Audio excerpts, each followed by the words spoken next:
Good morning, now 5 o'clock, and I'm Joan Jones with your top stories. And hey, it's beginning to look a lot like Christmas. Some of us are actually going to see some accumulating snowfall as we go through today. The best area for that, out in the Cumberland Plateau, Burkesville, Livingston, down through Cookeville. The higher up in elevation you are, the more likely you are to get some accumulation with the snowfall. Yeah, now, most of us are in the 20s this morning and highs in the 30s later on.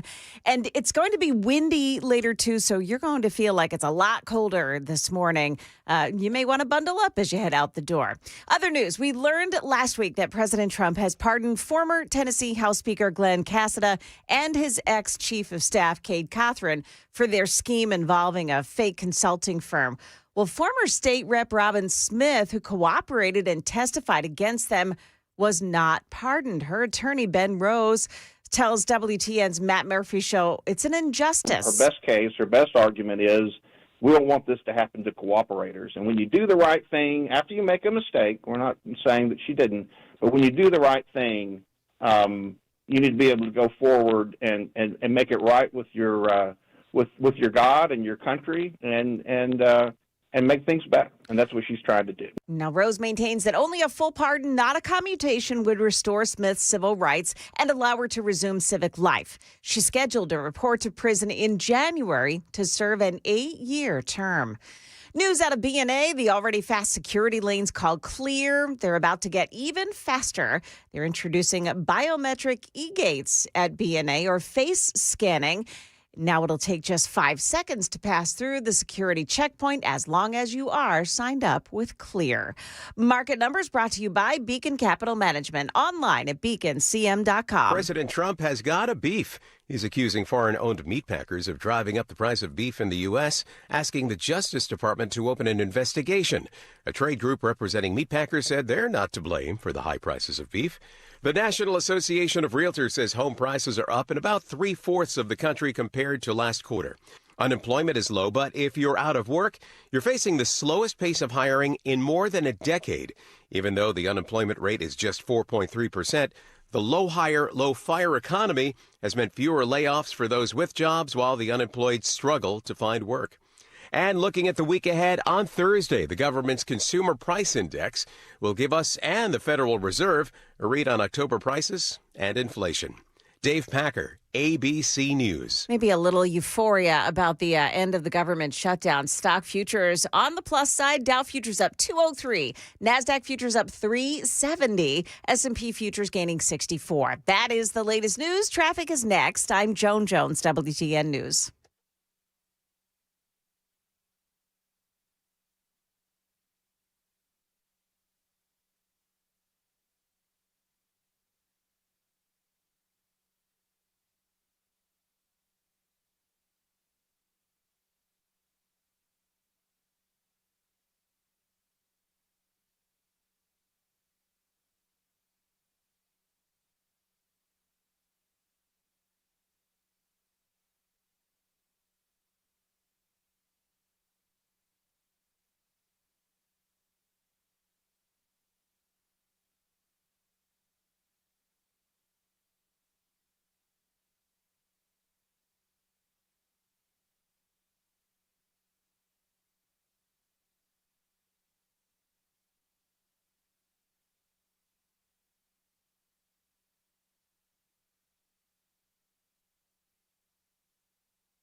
Okay, we have a stalled out vehicle on 40 westbound to start us off this morning. It's just past Stewart's Ferry Pike and Hermitage.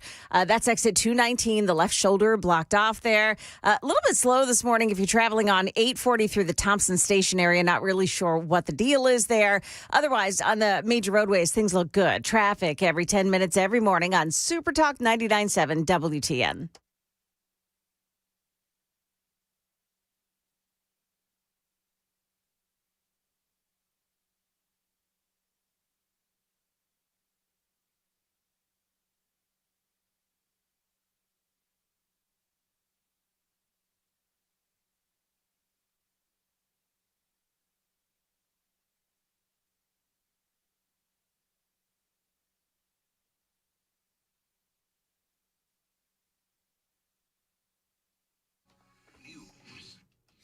And good morning to you, 506, Nashville's Morning News on Super Talk 99.7 WTN.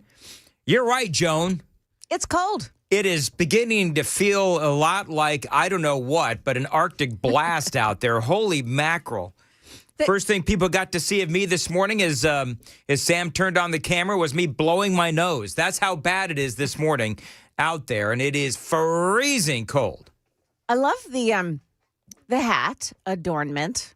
Okay, so just so we're clear, this hat and I go back a long way. Okay. So go ahead, get your jokes out now. Sam, Joan, you want to, people on the Super Text line, get your jokes out right now. It is the first morning that I have broken out my hat that I wear every single year when it gets really, really cold. And my nose is running a lot, and I'm trying to catch up to it. But I think it's going to be a rough morning for yours truly. Now, all that to say, not only, yes, is it really cold outside, but, Joan, the news is hot. Oh, the news is really hot The news today. is hot. We've got, of course, government shutdown is about to be shut down. Do you see what I did there?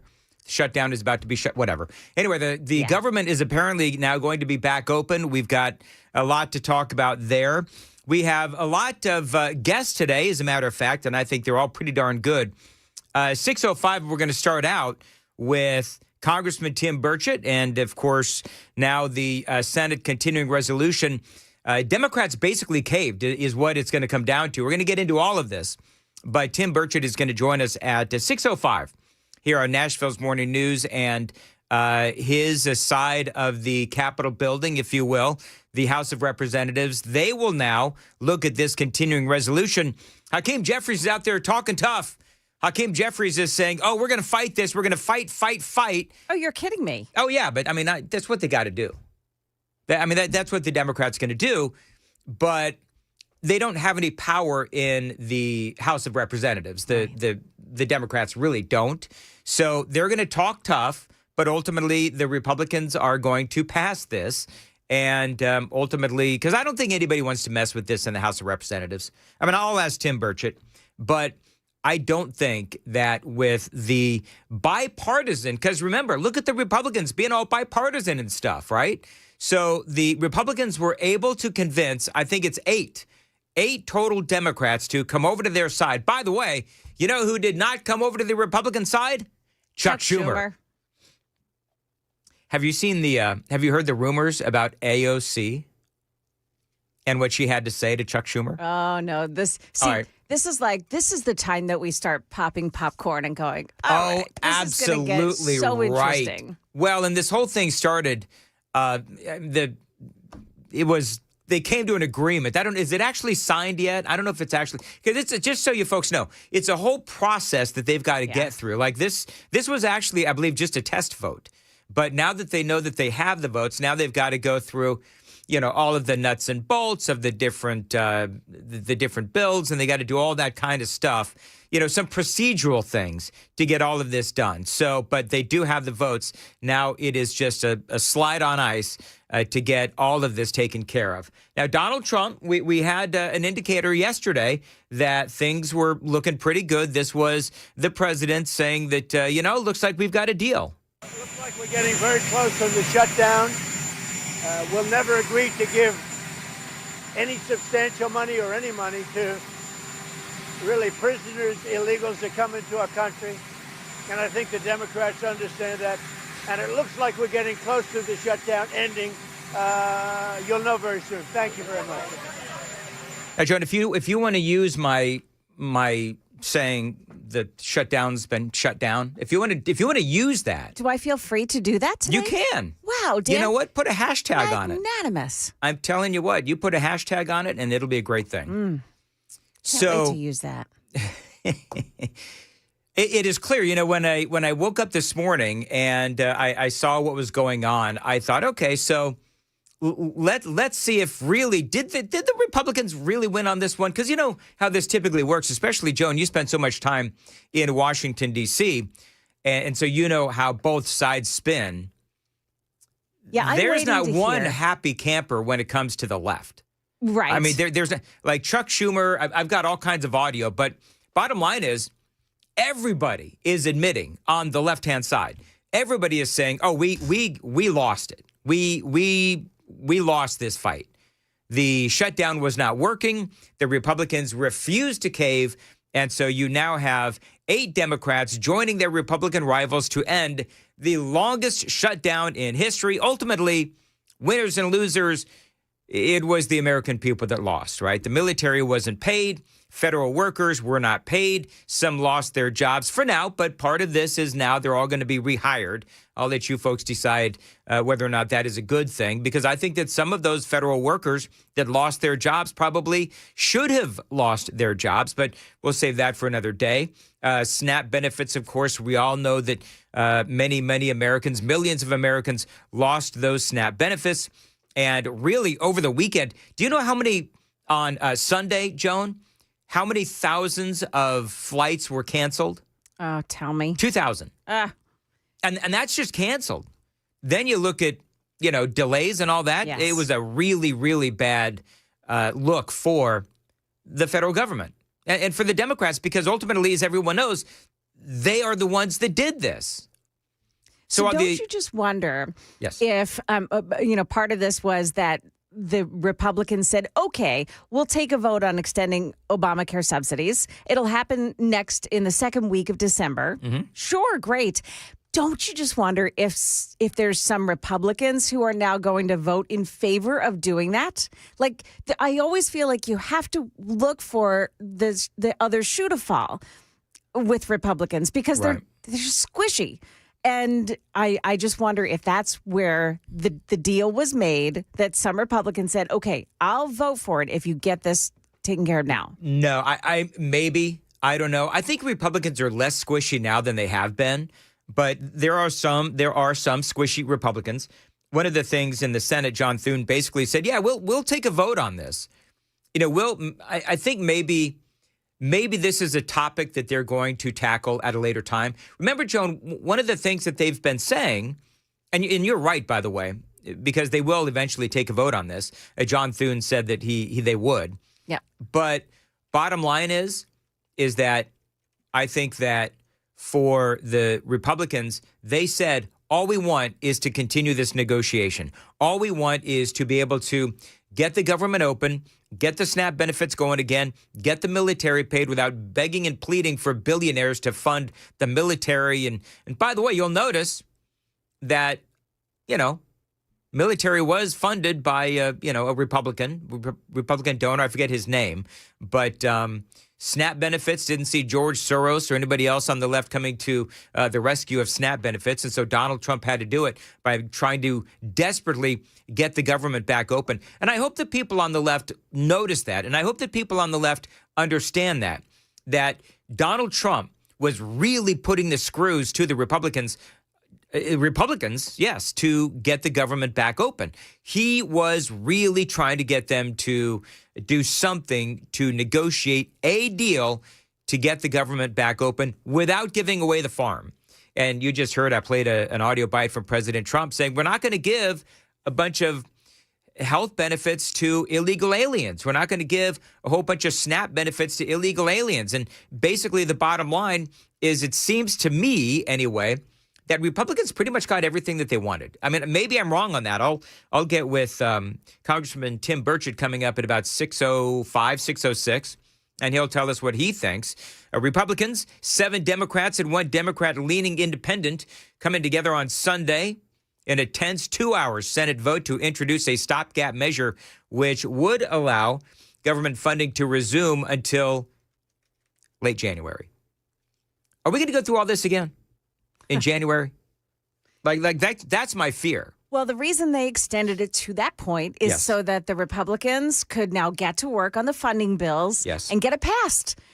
So I think they've got it mostly together. Right. Because they've had all this time, although they've been out of session. But I think they have the bills almost together so that when they do return, they can get them passed and just stop this insanity. So do you know who I was surprised? I was surprised that Dick Durbin of Illinois, Yeah, me too. really, he is the top dick in Illinois. What? So Dick Durbin, thank you for the laughter, John. Yeah. It was uncomfortable laughter. Charitable laughter. Yeah. I get it. Dick Durbin of Illinois, Janine Shaheen of New Hampshire, John Fetterman, of course, of Pennsylvania, Catherine Cortez Masto of Nevada, Maggie Hassan of New Hampshire, Tim Kaine of Virginia, Jackie Rosen of Nevada, and Independent Angus King of Maine. They are the ones that voted for coming over to the Republican side to ultimately this test vote to reopen the government. All right, I'm going to play some audio from a very lonely-looking Chuck Schumer coming up next. It is 5:16. Time to check the roads on WTN. Looks like things look clear this morning. Yeah, there is still that delay this morning on 40 heading eastbound. Oh, it's just disappeared from the screen. So that's really not an issue at this point this morning. If you're heading in on 65 near the Goodlettsville area, always slow in that spot the first thing in the morning. It is slow there again. No problems on 24 or 40 at this point. Traffic every 10 minutes, every morning on Super Talk 99.7 WTN. Thank you, Joan. 5:17, Nashville's Morning News on Super Talk 99.7. Joan, what do you got for weather? We've had a minor disaster behind the scenes here, so I don't have my weather. But here's what I know about the weather. It is dang cold outside. Yeah, it sure is. So in some places in our area this morning, there is actually a winter weather advisory in effect until 6 o'clock tonight. They're saying snow is expected up to an inch. And so it's like Cumberland, Van Buren, Clay, Putnam counties. In those areas this morning, that's where you're going to find it. We're in the 20s this morning, heading up to the mid-30s. Later on, most of us won't see snow, but somebody did text in this morning and already said that there are snow flurries between Clarksville and Nashville. Okay, so up north of us. Yeah. Okay. Yeah, you know what? I'd be interested to see if you are experiencing snow flurries. I would love to hear from you on the Super Text line. Yeah. 615-737-9986. 615-737 WWTN. High of 37, by the way. High of 37 today. Feeling like 27. You know what it feels like in the studio here, Joan? Minus 50. You know why? Because Sam is really, really, really, really, really mad at me. Again? Well, I deserve it this time. Yeah. I left all my commercial copy at home. Dan, how dare you? Every single piece of copy. And I didn't realize it till I pulled into the parking lot. So poor Sam, the first thing he saw when he woke up this morning was, oh, yeah, he's got to go find how many commercials do I have today, Sam? Hopefully it's a light load today. Like 15. 15? Sorry, man. What can I say? I'm popular. Anyway, who's not popular? It's Chuck Schumer. Listen to this. For months and months, Democrats have been fighting to get the Senate to address the health care crisis. This bill does nothing to ensure that that crisis is addressed. I am voting no, and I will keep fighting. So I think there's a number of things here. Schumer is fighting for his political life. Apparently now, AOC, from what I understand, let me see if I can pull this up real quick. AOC apparently called his office and just blistered him. This is what is on social media, okay? Take it for what it's worth. AOC reportedly called Chuck Schumer tonight and, according to a source close to the conversation, berated him for over an hour in an expletive-laden call. At several points, she called him a weak, I can't say this, a weak beta B itch, blanking useless, and vowed to take his job. Ooh, I would. Here, do you know what's surprising to me, Joan? If you're Chuck Schumer, why would you put up with that? Yeah, right. Like, why? Do you believe that, Joan? Do you believe that Chuck Schumer was on the phone with AOC, allowing her to berate him for an hour? No. And calling him a weak beta B? No. You don't think? Did you see the way he ran off the floor yesterday when Bernie Moreno, I think it was asking him questions? I did see that. He shuffled away. I wouldn't call that. Well, maybe he had to pee. With old people like us, sometimes when nature calls. I just feel like he can't take the heat, so he wouldn't have taken the heat from AOC either. Right. He doesn't. You know what? In fairness to Chuck Schumer, I can't believe that I'm going to say this, but in fairness to Chuck Schumer, he doesn't need to take that from AOC. I mean, I firmly believe that Chuck Schumer is done. Like, I believe that Chuck Schumer's done. Do you believe that Chuck Schumer's done? Oh, I think you stick a fork in him. Yep. I think you stick a fork in Chuck Schumer. He is DUN done. Mm-hmm. And I think that AOC will take his seat, and then somebody as radical, if not more radical than her, will take her seat in the House of Representatives. I think that is more than likely what the future holds for New York. I mean, look what just happened in New York City, Manhattan. So I don't know. Couldn't be a more fitting person to take his place. She's used to rolling silverware. She is used to rolling silverware. You're going to have to help me with that. Because she was a bartender. I know she was a bartender, but what does that have to do with her? Stick a fork in him. Oh, got it. Okay. You know what, Joan? We got to give it to him. He's under duress. Okay. In fairness to Sam, he's under duress. But listen, I expect your jokes to improve, young man. If you take cold medicine, they might get funnier. Yeah, Joan, I am not feeling well at all. No, I am not feeling well. Your typically red nose is a little redder this morning. What do you mean my typically red nose? Why do you say that? You kind of have a blushy red nose. It's blushy. There you go. I like that. All the time? Especially when you're passionate about it. I think we need to go to break. Topic. Are you saying that I typically have a blushy red nose? Like, even when I feel fine? I've never noticed that I have a blushy red nose. What is wrong with you two? Why would you say that? Sam, am really, I saying this is what I'm going to now I'm going to be shame spiraling about my blushy red nose all morning long. Whatever. I'm going to move on. People who drink have that, Dan. It's okay. People who drink have that. You know what? If I was drunk, this show would be a hell of a lot better. It is 5:22 on Nashville's Morning News on Super Talk 99.7. Text line is going to be open momentarily, 615-737-9986, 615-737-WWTN. By the way, coming up in this show, we got a lot going on. So Congressman Tim Burchett is going to be joining us at 6:05, going to get more into what is going on with the shutdown, the shutdown of the shutdown with Tim Burchett. That's number one. Number two, I'm really looking forward to this. At 7:05, going to speak to somebody from the Heritage Foundation, an Obamacare expert, if you will. And how do we actually fix Obamacare? Because what have we been saying all along?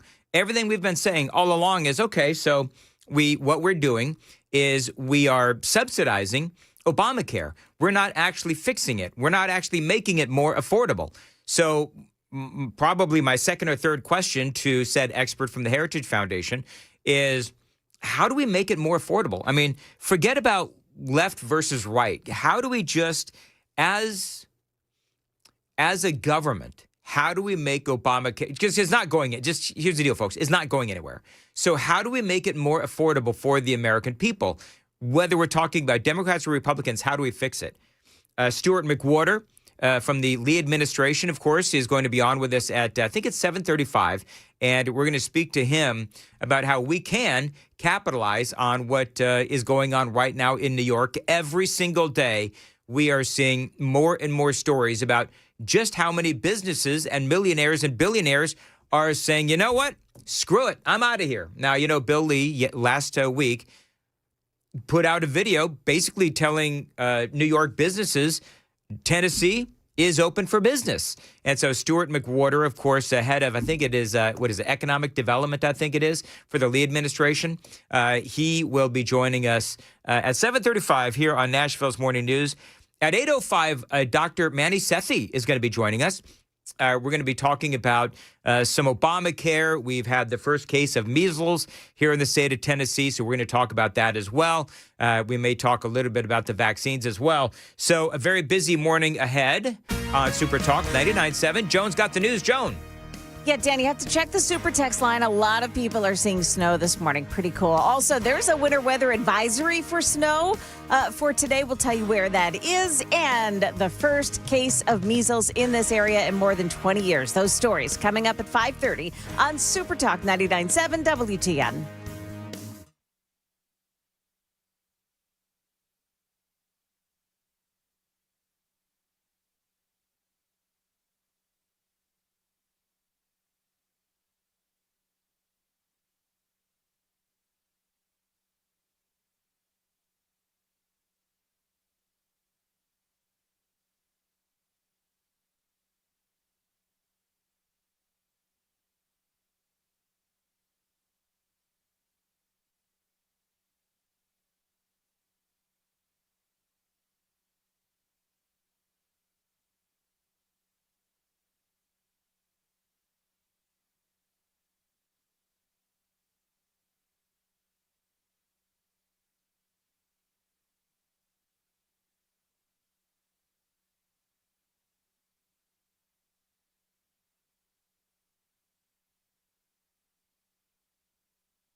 Good morning, 5:30 now. I'm Joan Jones with your top stories. We have flipped the switch on our weather this morning. Stefano says, yeah, it is very A cold. lot of us dropping into the 20s this morning. Many of us stay in the 30s this afternoon. More clouds, scattered flurries if you don't get that snow shower. But something I want you to pay close attention to today is the wind as well. It's not all that windy this morning, but it's going to get there this afternoon with gusts up around 30 miles per hour, going to make it feel much colder. Yeah, and a winter weather advisory is in effect. Get this, snow in the upper Cumberland areas like Cookeville, Crossville, and Sparta. They could see an inch of accumulating snow. More in the forecast to come. Well, the first measles case since 2005, now in the Nashville area. It is a Davidson County resident who is isolating at the moment. The health department telling WSMV4 that the person is not a risk to others at this point. But if you haven't gotten a measles vaccine, now would be a good time. Measles can be severe no matter what your age. You can have an infection of the lungs, swelling of the brain, known as encephalitis, and unfortunately, death. So the health department is working to identify individuals who may have come in contact with that measles patient while they were infectious.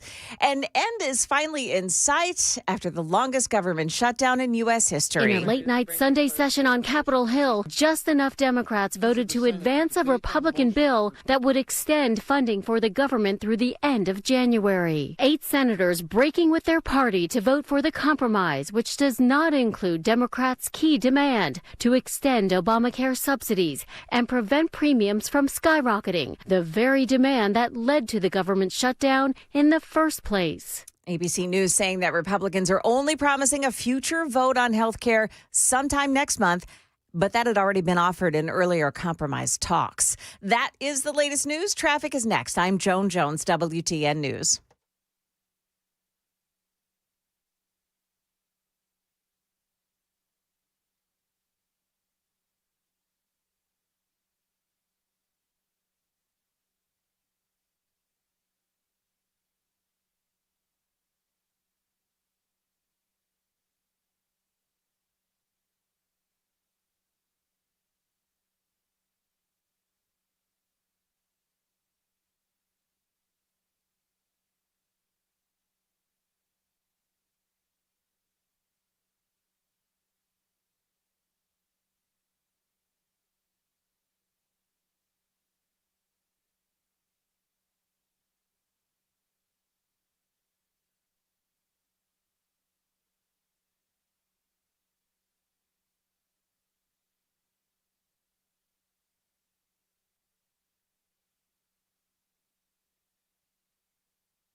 slow this morning at the merge between 24 and 40 heading in from the south this morning. Otherwise, looking pretty good so far. I'm not seeing any delays so far on 24 westbound.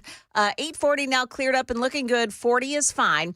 And no trouble on 65. Traffic every 10 minutes every morning on Super Talk 99.7 WTN.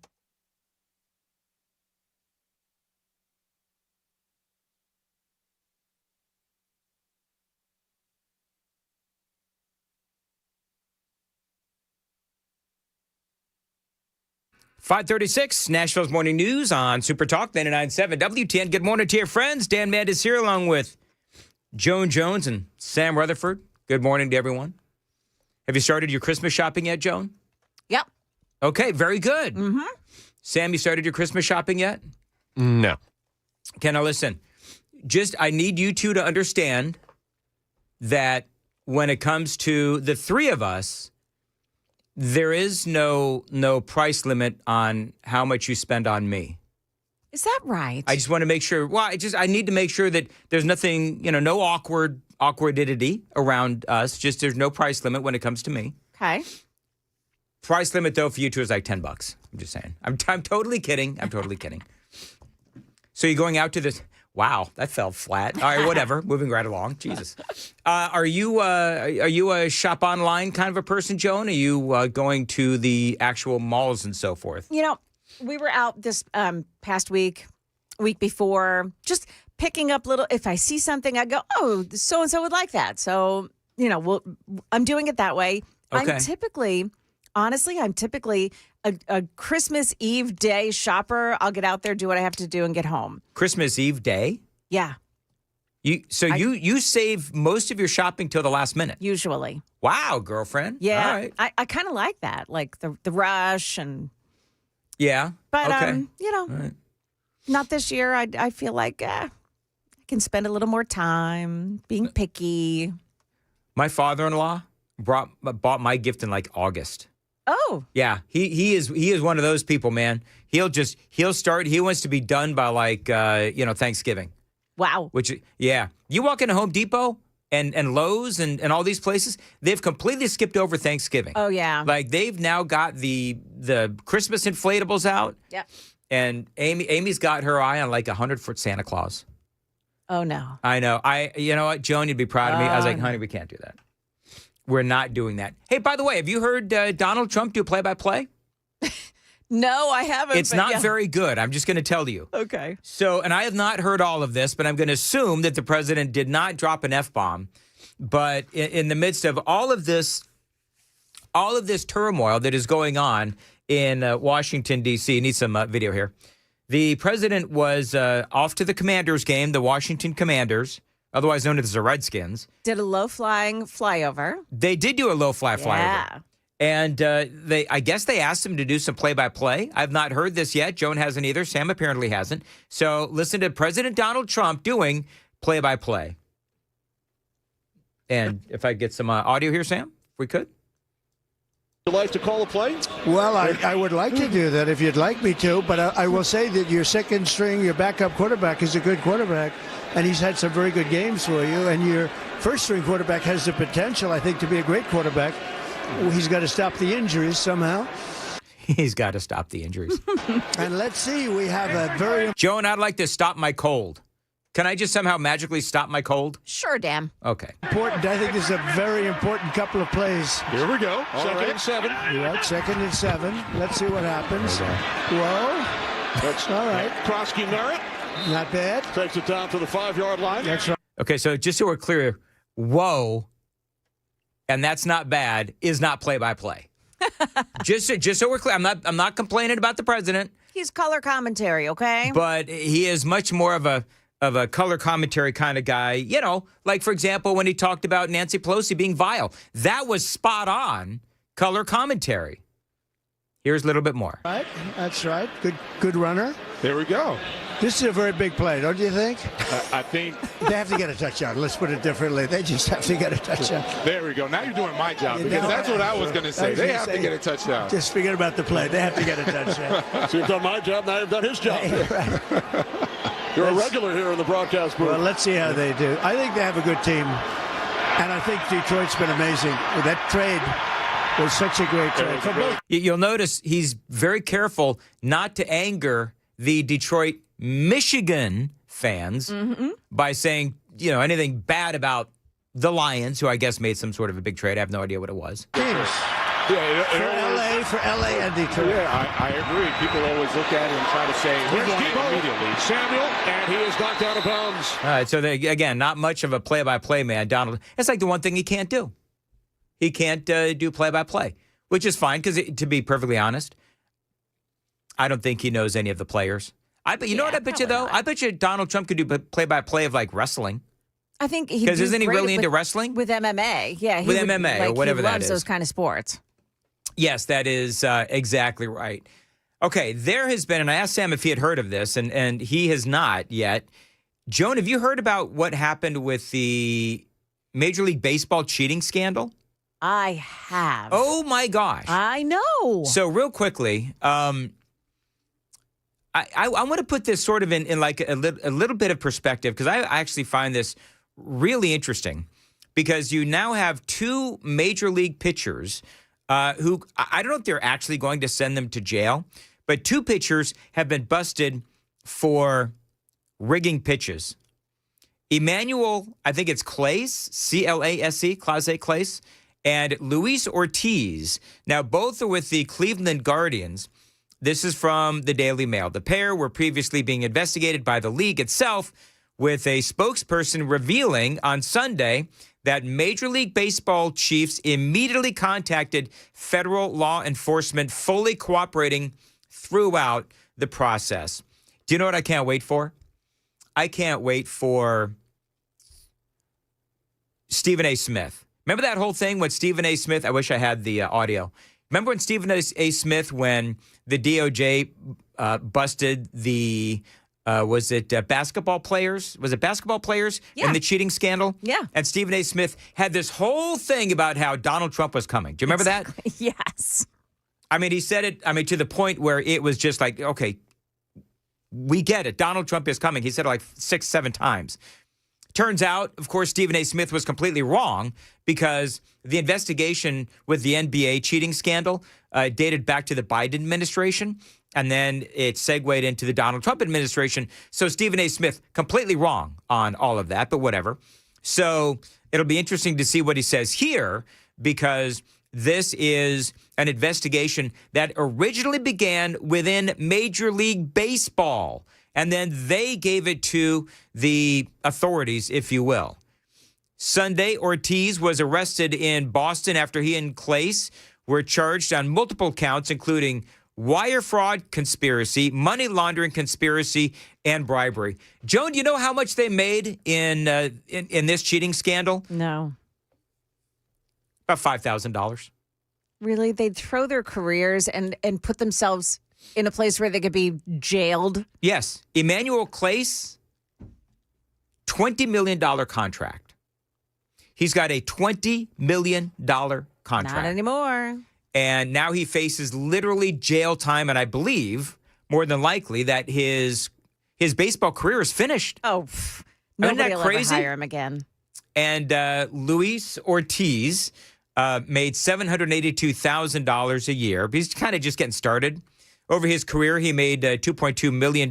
He is only 26 years old. He, again, had a whole career ahead of him. And now he is, toast, clearly, if he is found guilty. Now, here's what they did. I need some audio, if I could, audio and visual, if I could, Sam. So I want to play you. So you know what it was? They were going to get, I think $5,000, and they did it a couple of times for the first pitch in the third inning will be a ball. Okay, so that was what the pitcher was supposed to do. The pitcher was supposed to throw a ball in the third inning, first pitch.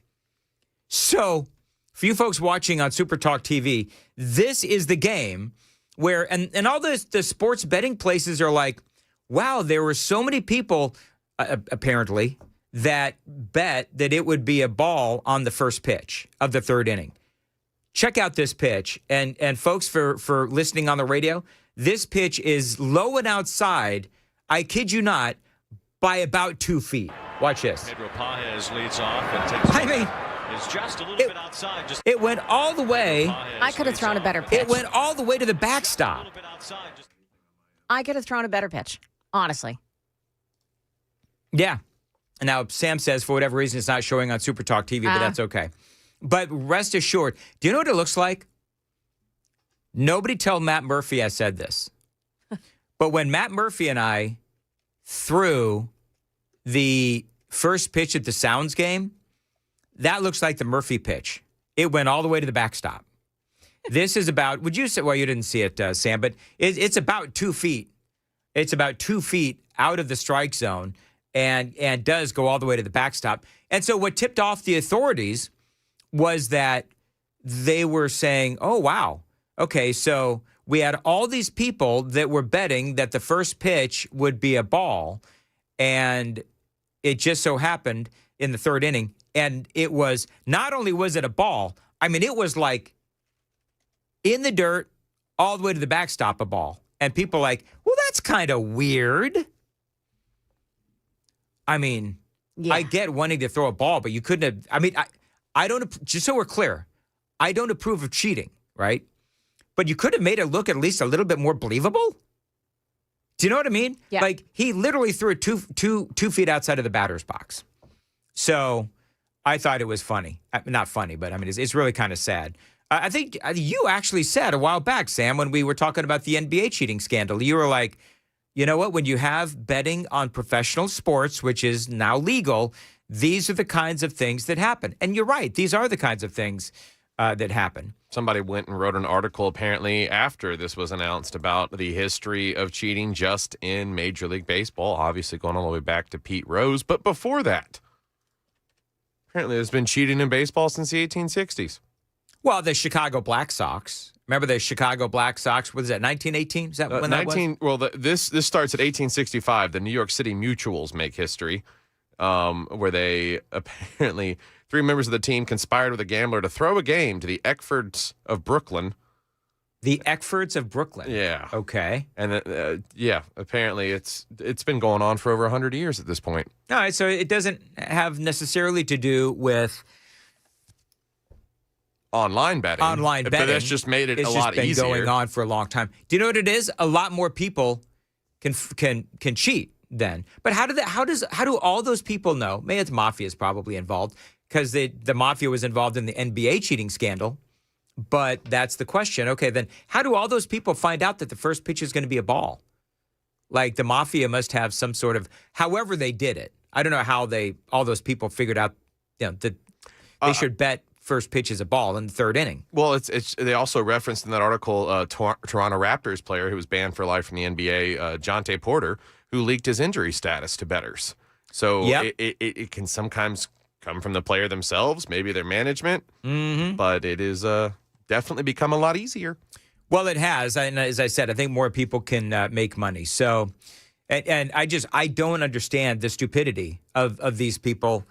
I don't understand the stupidity of these people throwing away careers where you can make millions and millions and millions of dollars, and you give it up for. I mean, I'm not saying $5,000 to $7,000 is measly to most folks, because it's certainly not, but to them it is.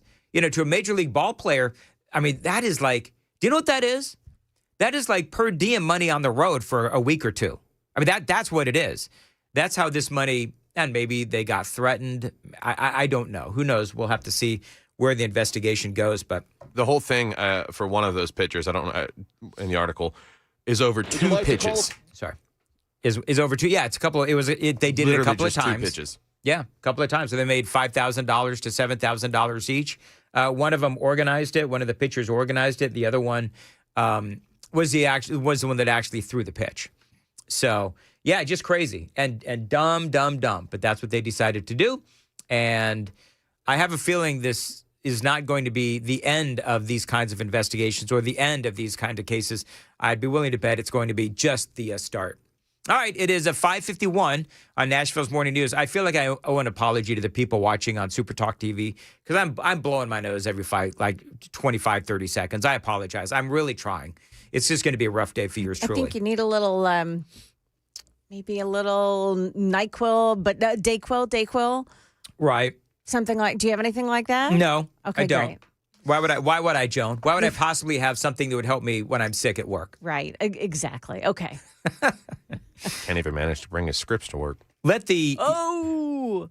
self-loathing begin. It already began at about 4:45 when I realized, oh, crap, what have I done? Left all my commercial scripts at home, et cetera. Anyway, problem is solved. 5:51 on Super Talk 99.7 WTN. Joan, what is coming up at 6? Yeah, we'll tell you who's getting a little taste of Christmas snow early on today. Also, the FAA is grounding some planes. And this one has nothing to do with the shutdown. Stick around for that and more coming up at 6 o'clock on Super Talk 99.7 WTN.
.56 on Nashville's Morning News on Super Talk 99.7 WTN. All right, real quickly, if you could, I'm not going to really talk about it much, but We're talking about, Joan, the pitch that was 2 feet wide that the Major League Baseball pitchers got caught cheating on. Yeah. Mm-hmm. So we now figured out our issues. So if you're watching on Super Talk TV, would you say that's about 2 feet outside? If you're watching on Super Talk, I think that's a Super Talk TV. I think that's about 2 feet outside. I'd say about 2 feet outside. And on the ground. At 4.5 feet away from the batter. By the way, people who saw Matt Murphy's pitch, which, by the way, when we threw the pitch out for the first pitch at the Sounds game, that is identical to Matt Murphy's pitch. That pitch is lives somewhere on my social media. I think that was maybe a couple of years ago now. So if you want to check it out. And by the way, just so we're clear, my pitch wasn't much better. The difference is these guys made like $5,000 to $7,000 for it.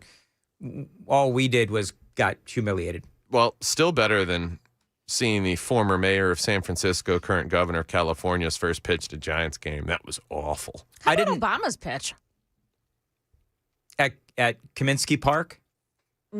Well, I saw him at the Washington Nationals. Oh, did he throw like no offense, Early but did he pitch. throw like a girl? Yeah. So from now on, Joan, instead of saying, hey, that person threw like a girl, we'll just say that guy threw like an Obama. There you go. There you go. I That's exactly like it. what we can say. So, as long as they're not throwing drones around. No, he actually, I don't know, was he good or bad at drones? He was good at killing innocent people. Yeah. Barack Hussein Obama was really good at killing innocent people with his drone program. Somebody said, I forget what in the world we were talking about. But somebody said to me, I think I was arguing with somebody, which is stupid to do on the weekend, but I'm arguing with somebody over text message. Why do I do this, Joan? And they were talking about let me find it. Yeah, the Democrats were arguing about, they care about the children, right? So I, of course, in my ZQL haze or NyQuil haze, the Democrats who care so much about the children, sure, as long as they are illegal, unless they want those children aborted or unless they are killed by an illegal alien, right? I mean, other than that, the Democrats really do care about the children. By the way, speaking of killed by an illegal alien, did you hear what happened in California? Horrible story. And you know what? I wonder, okay, so how many times do we have to hear the same story ad nauseum? And I know that it gets a little ad nauseum-y, you know what I mean? In California, and it's part of a bigger thing that I'm going to talk about in the next hour, but in California, an American citizen was run over and killed by a drunken illegal alien in California. That is per the reporting of Bill Maligns. And it's just like, hang on. Have you heard the one about in Chicago? Oh, Dan. No. What? I mean, I probably have. What happened in Chicago? Okay, in Chicago, ICE arrested a guy, 52-year-old guy, in the country illegally from Mexico yesterday. In April, he was found to have had a woman who had been missing for a month in his backyard in a storage container, decapitated in a bleach container. A judge let him go. A judge let him go? A judge let him go. And yesterday, ICE picked him up and said, oh, no, you don't.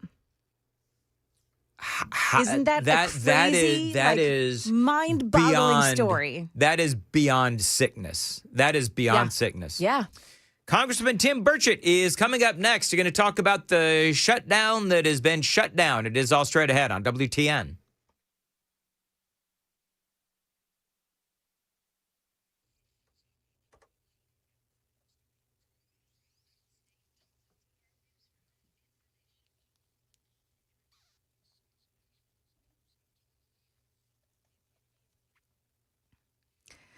Good morning. Now 6 o'clock. I'm Joan Jones with your top stories. A lot of folks talking about the flurries in their area this morning, and I'm seeing a bunch of it on the news as well. Yeah, a lot of folks are seeing snow flurries this morning. In fact, a winter weather advisory has been issued for a handful of counties in the mid-state, including Clay, Pickett, Jackson, Putnam, Overton, Fentress, White, Cumberland, and Van Buren counties. The National Weather Service says there could be anything from a dusting to an inch of snow there today. Now, for the rest of us, Arctic air, maybe some flurries like we're seeing now, and high temps in the mid to upper 30s. But with the winds, it's still going to feel much colder than that. The FAA has ordered all MD-11 cargo planes grounded after the crash of the UPS cargo jet last week in Kentucky. The FAA now saying none of those specific planes should be in the sky, grounding them until they all can be inspected and fixed if needed. The agency saying here that that same unsafe condition is likely to exist or develop in other planes of that same model. Now, we're talking here about the MD-11 owned by Boeing, which also recommended the planes don't fly. ABC's Olivia Rubin there. In total, there are about 70 of these planes currently in service. Two Major League Baseball pitchers now caught up in the new sports gambling indictment. Luis Leandro Ortiz and Emmanuel Clase, both Cleveland Guardians pitchers, allegedly conspired with sports bettors on these pitches. In one case outlined in the indictment, Clase is allegedly texting a bettor contact during the game before he comes out to pitch. And he texts him, according to the indictment, ready? And the response comes back on his phone, which is against Major League rules. Players aren't supposed to use their phone. The response comes back, but of course. That's ABC's Aaron Katersky there. Market numbers brought to you by Beacon Capital Management, online at beaconcm.com. With hopes for an end to the government shutdown lifting investors' spirits, stock futures rose overnight. After days of losses, the Nasdaq Composite on Friday gave up another 0.2%. The Dow and S&P posted modest gains. The federal shutdown and resulting staffing shortages of air traffic controllers forced the cancellation of 2,800 flights Sunday and delays to 10,000 more. And the FAA warns that more flight disruptions are on the way today. Baby nutrition company By Heart has recalled some batches of its powdered infant formula after federal authorities linked the product to a botulism outbreak. 13 children in 10 states have been hospitalized after being fed that formula. Your in-store payment options might soon change after the Wall Street Journal reported that Visa and MasterCard are close to resolving a 20-year legal fight. Stores might soon become more selective about which credit cards they accept and which they reject. Jim Ryan, ABC News. Looks like investors are happy about the end of the government shutdown nearing. The Dow futures are plus 194 right now. NASDAQ futures up 372. And the S&P futures are plus 63. That is the latest news. Traffic is next. I'm Joan Jones, WTN News.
Okay, on 40 eastbound at Fessler's Lane, exit 212. Watch out for a crash in that area. Already slowing down on 24 now through Laverne, westbound side. And it is slow as well as you're heading in on 65 southbound through the Goodlettsville area. Traffic every 10 minutes every morning on Super Talk 99.7 WTN.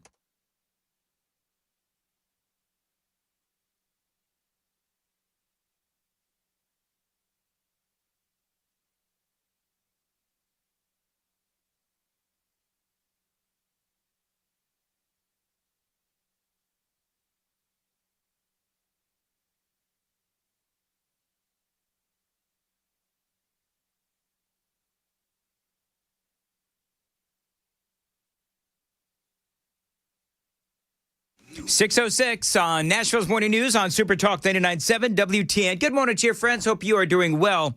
And welcome on into a Monday, November 10th. And Tim Burchett, Congressman Tim Burchett, is on the line with us. I'm assuming, are you in Washington, D.C. this morning, sir? No, sir. I am in Knoxville, Tennessee, and I'm heading back to D.C. Look, they give us a 48-hour notice, so they haven't. Got it. I'm sure they haven't given it to us yet, but it looks like we'll be back Wednesday. Probably, or Thursday. Well, listen, I saw the post on your X feed about keeping your donkeys warm overnight. It was very cold, as you surely well know. Speaking of donkeys, let's talk about the Democrats now in the Senate. As you know, overnight, last night, looks like now the shutdown, I've been saying it's stupid, but the shutdown is shut down, right? So it looks like the Senate now, they have taken the votes. 8 Democrats have now come over to the Republican side. And it looks like now the process of reopening the government is going to happen on its way over to your side of the Capitol. And Hakeem Jeffries is saying that he is going to fight this at every turn. What do you think is going to happen? Well, Hakeem has zero effectiveness. He is not even a factor. He has eliminated himself from all negotiations by his actions. He's clueless, and he really, frankly, he's an embarrassment. But I think we'll get on back to business. I think we're gonna, after the Senate finally passes this deal, we'll approve 3 year-end appropriations bills. That'll be ag, which includes the FDA and legislative branch and military construction, which will be Veterans Affairs, of course. And the ag will contain the food stamps or SNAPs. They want to add these ACA subsidy extensions, and all we want is a clean funding bill. If we do the extensions, all this stuff, nonsense, it's going to give $35 billion to the insurance companies. Of course, you see Elizabeth Warren and Bernie and the rest of that crew all raising hell about it, because obviously of that $35 billion, they're going to get a huge contributions to their campaigns. Yeah. And, it's just and I just put a new video out while we're speaking about explaining some of that a little bit more in depth. But, that's what this is all about. ACA or Obamacare has been a nightmare from the start. And they wanted the latest Schumer scam was to extend it for a year. Well, guess what? That would end it right about at election time. Yep. I was going to ask you that. Yep. That's what that was all about. They just trying to play that game. And in the past, Republicans would do it because we were clueless. And, we're not playing that game anymore. And my friend Marsha Blackburn, she called it out early on, and as I did. And I feel like we could be turning the corner on that. And, and Trump's pushing to end the filibuster, of course, that'll be heavy debated. And that's, of course, that's on down the road. But the problem with that in the Senate is, of course, if the Democrats ever get back in control, they'll immediately make Washington, D.C. the 51st state and Puerto Rico the 52nd. Yep. And we'll just be going down that road, and that's not a good road. We got to go ahead. Congressman, can I ask, though, the other side of that argument is that they're going to do it anyway. And that's what a lot of people say, that the Democrats going to do it anyway, so we might as well beat them to the punch, and then we'll get all of these things done. Donald Trump, by the way, has said that himself. Right. Yeah, Right. I was getting ready to say that right before you said that. That was the other side. I was playing devil's advocate. I don't have a vote in it. It's the Senate rules. But obviously, if we get it, we can pass clean election laws and stop all this nonsense that's going on, this gerrymandering all over the country the Democrats are notorious for. And we could get to smaller precincts. We could get to paper ballots. We could do a lot of things that would, and there's problematic with paper ballots too. But the problem you've got with that is that sounds great, but does Congress have the guts to do all that? I mean, these executive orders, these things Trump passed down that people are just foaming at the mouth for, we're stumbling over ourselves. I put 22 on in the Republican-controlled House on notice, as bill form, and I've not seen a single one of them. So, it's imperative that people are in tune. They're not just calling me. They're calling all the other congressmen, all the other senators, and say, quit with the hearings, quit with all the BS. Let's start voting. Let's change this country. Republicans won the House. They've got a 3-person majority. We are one flu season, and we're getting ready to go into flu season. I warn people, we're one flu season away from losing the majority. Hakeem Jeffries is very clear. He knows, he counts every day how many Republicans are going to be there and how many Democrats are going to be there. And we have to be careful about putting stuff on the floor because they could make a vote and take over that day. So but Donald Trump won overall. He won huge numbers. No argument there. I think we better start adopting Trump's agenda and quit with all our nonsense of these hearings because we're not doing anything. Our messaging has stunk the last 40 days. I have put out 20 or 30 messages a day, and I dare say most of my other members have maybe 1 or 2 a week, some of them. And, I just think America needs to hear what you're doing, and we're not doing that, and we're terrible at it. And I've talked to the leadership, and it's always a pass the buck situation, and I understand it's a big situation, it's a big government. But we've got to start telling people what we're going to do, and we got to start following through with it. Congressman Tim Burchett is joining us on Super Talk 99.7. All right, so you've gone down like 5 different roads that I want to go down. So number one is, okay, so we're talking about, you mentioned Obamacare, you mentioned the subsidies and everything else. You've been in Congress. To be perfectly candid, Congressman, I can't remember how long you have been in the House of Representatives, but I guess my question is, how do we fix Obamacare? I mean, that's the problem. I agree with everybody that says, listen, if you need subsidies to fix something, and the subsidies were literally passed with the law, well, then it's dysfunctional. And so how do you fix it? Market-driven economy. We are capitalists. Under the old system, we didn't, everybody complained about costs, but we didn't have these incredible profits reported by the insurance companies. You could pick your doctors. You could, you weren't fined if you didn't do it. This thing is it was designed to fail, and Bernie knows it. And that's why they never let him, when the Democrats, can you imagine, they put him in charge of the health care committee. That's why he never allowed, as chairman, any bills to fix it, any fine tuning, any verification, that knocks the illegals off, any of that. None was allowed. You've got 24 states that we've tried to audit, and they refused the federal government. They'll take our money, but then when we step in and say, hey, you need to follow the rules, they're not abiding by that. And we've got to get it through the courts.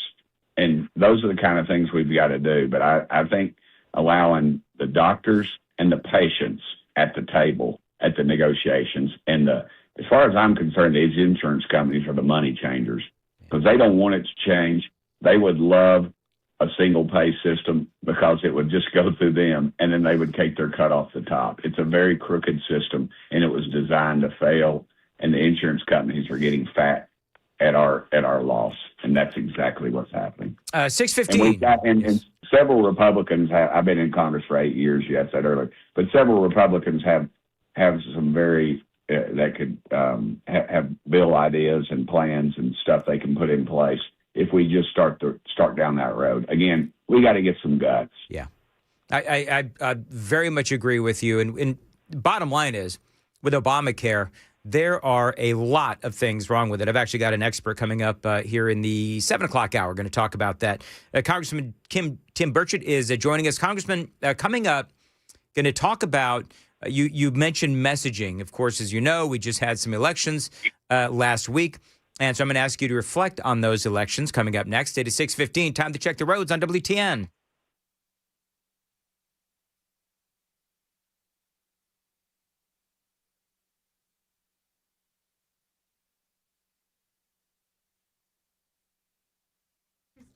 Thank you very much. 6:16, Nashville's Morning News on Super Talk 99.7 WTN.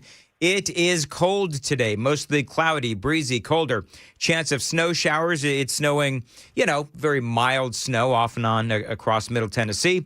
It's going to feel like midwinter, high of 37 today, feeling like 27. Congressman Tim Burchett is joining us on WTN. All right, so Congressman, we had some elections. I don't know if you've been on WTN since those elections, but tell me what are your reflections on what we saw last week in those elections with the Democrat victories? I thought they were expected. We run terrible candidates, and we got to start playing hardball and quit putting people in because they paid their dues or whatever. That's how we've got these chairmen in Washington, D.C. that have been in Congress for 40 years or so. I can't tell you enough how many times I've seen people run for office that never get the support that should have and that should have won. But we've got to, it starts at the top. We've got to quit with this nonsense of these people are, they've paid their dues, Tim. They've been working hard. I don't care. They're 75 years old. Dadgum, they don't need to be running for office. And we've got to change things. We've got to change the way we run these off, and we got to quit worrying about the national media. George W. Bush got us in a lot of trouble with, I think, with this. We're going to moderate. We're going to try to get along with the Democrats. And, when they get in power, they don't want to get along with us. They do not want to get along with us. And every dadgum time we give in, like these judges, these moderate judges, we end up getting it slapped in our face. We need to go after these people with vigor and with the facts, and we win. But we're not. We're bluegrass and barbecue, and I love my bluegrass and barbecue. But it's changed. It's the internet. It's the World Wide Web. It's messaging, and it's done a lot more efficient. Every time I go to a campaign school to speak, they hardly ever ask me to speak because I'm not going to go with the usual spend all your money with these crazy consultants. And I'm always amazed at the nuances that come along. I was at a campaign school not a campaign school, a kickoff. And actually, I think it's for Marsha Blackburn when she was running for the Senate. And a guy stands up there, this bald-headed Marine named Ward Baker, stands up and he says, we're not going to go with the national media. We're not going to go with the television and all the stuff that we normally would do. He said, we're going to go Facebook and all these other things. And when he did it, I thought, this guy doesn't know what the heck he's doing, doesn't know what he's doing. And, but he knew what he was doing because he wins. Yeah. And that's the way it was going. And we got to figure out these trends, the way things are going in these campaigns. And until then, we're going to still keep electing. We're not going to win, and we're going to have mediocre candidates. And we got to start bringing up our young folks a little more. But in these races that, we knew the communist was going to win, an anti-Semitic Muslim communist was going to win New York. And, he had all the support. I'm just curious now where AIPAC and a lot of these pro-Israel groups are going to be, because you had members of Congress that they've supported in the past that support this guy. So I'm kind of curious to how that's going to play out. And, but yeah, I knew we were going to lose those races. We didn't have good candidates, and our numbers were just against us. Congressman, last question here. President Trump announcing on Sunday most Americans will receive at least $2,000 from tariff revenue collected by the Trump administration. Some are saying, of course, he's trying to put pressure on the Supreme Court as they are thinking about and deliberating the president's decision on tariffs. And so, I don't know. There are a lot of people that are saying that needs to go through Congress and so forth. What are your thoughts on that?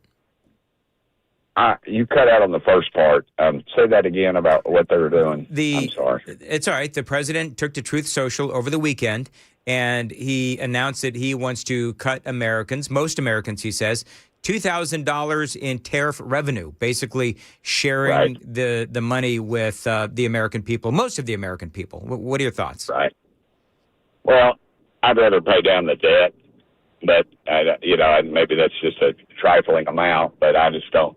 That's what I'd rather do. But it is profit sharing, I guess, and he is a capitalist. So if he has the ability to do that, I'd say at Christmas time that'd be a great thing for America. You'd see $2,000 purchases immediately at your local big box stores. But I think the tariffs eventually are going to work for us. You're seeing all these other countries come to the table. The media keeps knocking it, and we've got to. I think that's why you're seeing labor in this country is switching sides. It's backing Trump. They backed him on the shutdown, on getting us back to work, and ultimately, I think it will work. Our economy used to be based on that, and we didn't have an income tax, and then all of a sudden we decided to switch it, and then we just got greedy. And that's what happened. Are you worried? Are you worried, Congressman, about the Supreme Court? I mean, early indications are, in the way that they were asking the question, it seems like they may not be siding with President Trump. Nah, I'm not worried about them. I don't. I guess I used to heard somebody say one time the difference between God and a federal judge is God knows he's not a federal judge, and these guys, that's what elections are about. That's what we put people in power to appoint these Supreme Court justices, and we're getting ready to see what all that's about. All right, Congressman Tim Burchett, always great to have you on Nashville's Morning News and Super Talk 99.7. Look forward to having you on again, and have a great rest of week. It is 6:23 on Super Talk. Joan's got the news coming up at 6:30. Hey, Joan. Yeah, it looks like President Trump has just pardoned a whole slate of people that used to work for him. Rudy Giuliani, among others. 70 people, Dan. We've got some details just ahead here at 6:30 on Super Talk 99.7 WTN.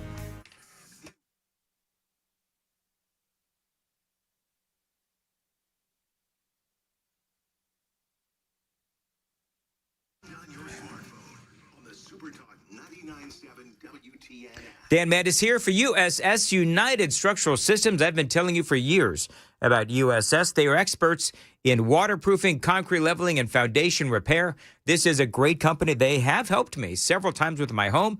That is why I proudly endorse them. And remember, with USS, I was a customer before I was an endorser. Again, I'm one of 30,000 satisfied customers, and this is a great company, USS. They're not going to charge you for any unnecessary repairs. And you won't pay a dime until the work is done and you are a satisfied customer. And with USS, they can help you with a ton of things around your house. They can help you specifically with basement and crawl space waterproofing, basement wall stabilization, and foundation repair. We guarantee our best. Call USS at 615-488-7855, 615-488-7855, USSTN.com.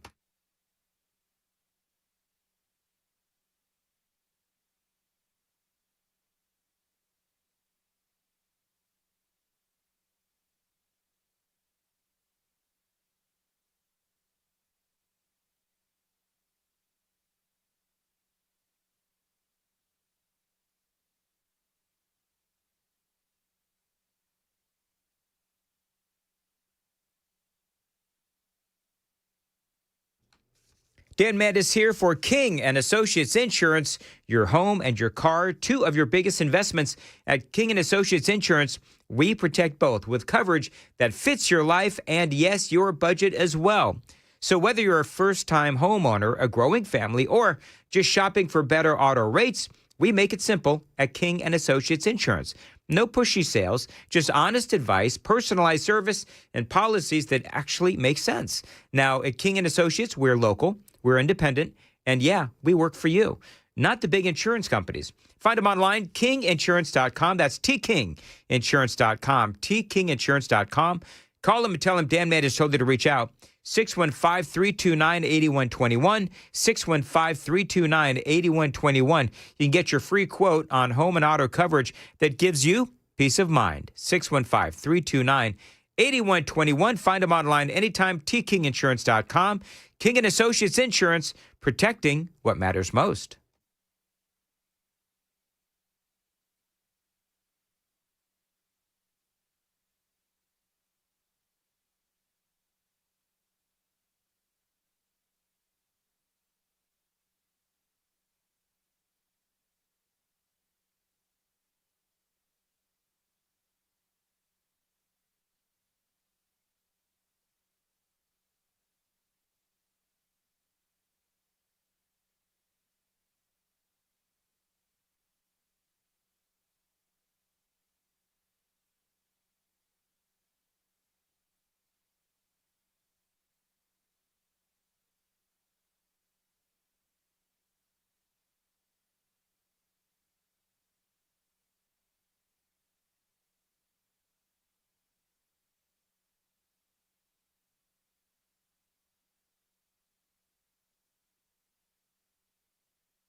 .629 Nashville's Morning News on Super Talk 99.7 WTN. All right, so we've covered the government shutdown.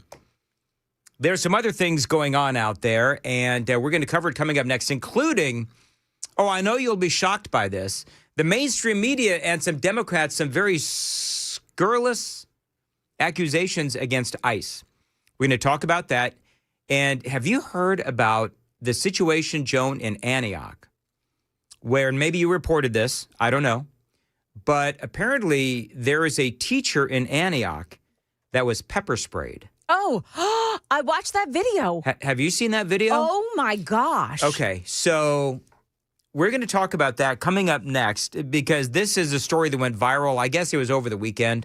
I had 1 or maybe 75 people send me the video over the weekend. Yes. We're going to show it on Super Talk TV, and I got to tell you, this teacher, a guy by the name of Caleb Bates, how he is able to show so much restraint as this 18 years old, by the way, Joan, which is good news because they're going to charge her butt as an adult. Good. But she pepper sprayed him not once but twice. Wait till you hear, friends, why He pepper sprayed her.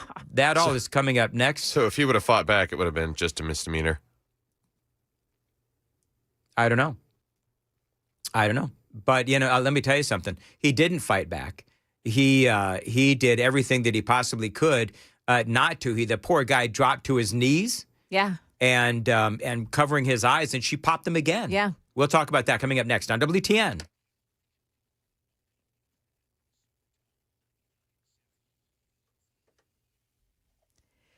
Good morning now, 6:31, and I'm Joan Jones with your top stories. President Trump has pardoned Rudy Giuliani, former Chief of Staff Mark Meadows, and attorneys Sidney Powell and John Eastman, and dozens of others. In a post on X, U.S. pardon attorney Ed Martin saying that they're related to anyone advocating for any slate of presidential electors or those who exposed voting fraud in connection with the contested 2020 presidential election.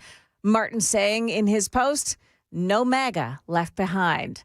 Metro Police now releasing the audio of the phone call that prompted them to respond to the Greyhound bus station on Friday morning. The Greyhound station, and I have a gun, and I'm feeling crazy. 2 officers did respond, and their body cameras captured the moments before they shot that guy to death. Hey, get it out. I have a gun. Get it out. I have a gun. Get your hand out of your backpack. I have a gun.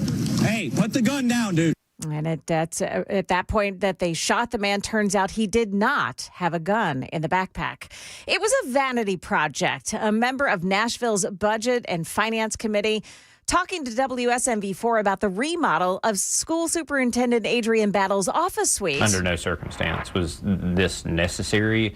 This was a vanity project. The project cost taxpayers $165,000 and included an updated bathroom, despite a women's bathroom being right outside Adrian Battle's door. That is the latest news, traffic, and weather next. I'm Joan Jones, WTN News. Thank you, Joan. 6:32, Nashville's Morning News on Super Talk 99.7 WTN. By the way, the Super Text line is open, 615-737-9986, 615-737-WWTN. I got to tell you how appreciative I am of Dr. Jeff Horn and all the vision pros at Vision for Life. Dan Mandis here.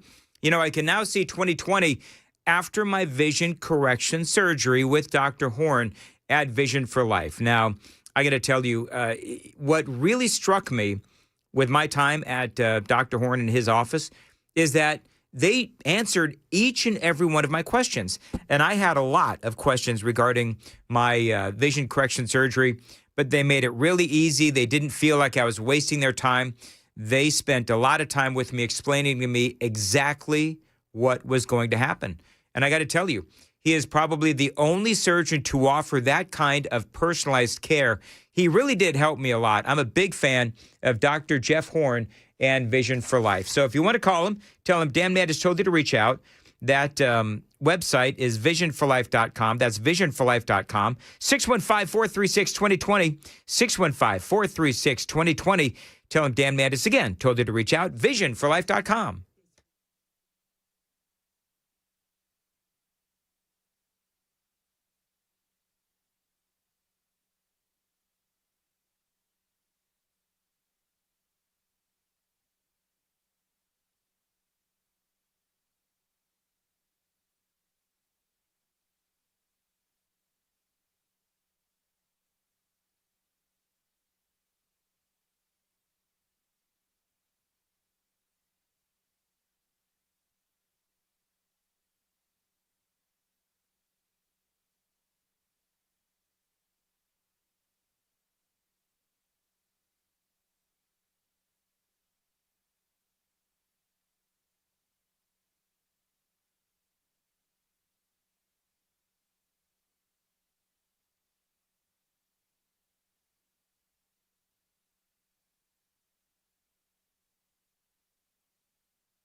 Watch yourself on 24 westbound in Jolton. This is past New Hope Road. Got a crash that takes out the right lane at exit 31. 40 eastbound at Fessler's Lane, exit 212 on the south side.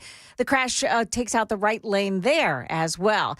Got a crash in Murfreesboro on East Jefferson Pike at Landfill Road. And then one more in Blackman, 840 westbound at I-24. There is an accident that's been reported in that spot. Traffic every 10 minutes every morning on Super Talk 99.7 WTN.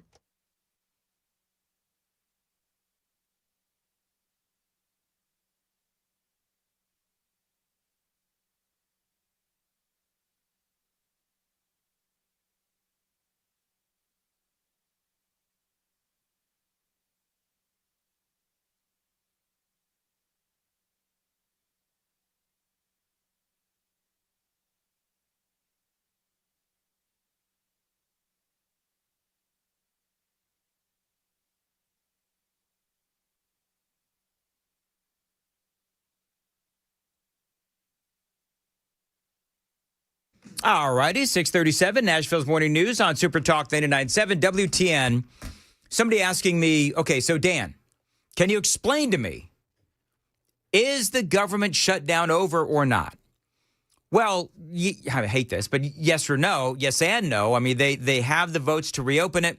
They still have some procedural hurdles to work out. It's got to go back to the House of Representatives. So it is well on its way to being open. But no, it is not currently open, but it will be very, very soon. How long, do we know how long it's going to take for it to finally reopen, Joan? Have they actually said? I think somebody, I mean, the continuing resolution goes till January 30th of 2026. But when the money starts flowing again and all that kind of stuff, still they need to work that out. Did they say when the SNAP benefits and all that kind of stuff is going to start up again? I mean, again, it's got to go through a number of different hurdles. I believe, now this is my interpretation of it, but I believe they need to wait until it's been funded in order for them to use the money. And that's House of Representatives. Then Correct, it's got to go to Donald Trump. When I heard Tim Burchett say not till Wednesday or Thursday, I'm thinking, holy guacamole, like you would think they'd be flocking back today on flights so as funny? fast as they can. I thought the same thing. It's like take your time, Republicans, take your time. No hurry. No hurry. It's not. That sounded as closed-minded as I could imagine anybody being about a shutdown. Yeah, but as he said, usually they give us a couple of days. We'll have to wait and see ultimately how this whole thing plays out. Now, here, because I want to do local stuff too. Kayla Smith is an 18-year-old woman at Antioch High School. If you're watching on Super Talk TV, you are seeing this 18-year-old woman, and she has pepper sprayed her teacher in the face, and he is running out of the classroom. The students, by the way, are laughing. Again, this is at Antioch High School. And so she pepper sprays him. Do you know why she pepper sprayed him? This is a student pepper spraying a teacher. She pepper sprayed him because he took her phone. He took her phone. Aren't they all supposed to not have phones in the classroom anymore? Isn't that what this year is all about? I thought so, or you keep them in a bag or something. Right. I forget what the official policy is. But, I mean, she pepper sprays him right in the face. And, of course, the teachers are, there's no teachers to be found. The students, of course, are laughing. And she is just, very obnoxious. I'm going to pull this up. Don't go in there. Don't go back to the classroom. That shit's crazy. I need my phone, she says, and she just goes on and on. You pepper sprayed a teacher at least a couple of times.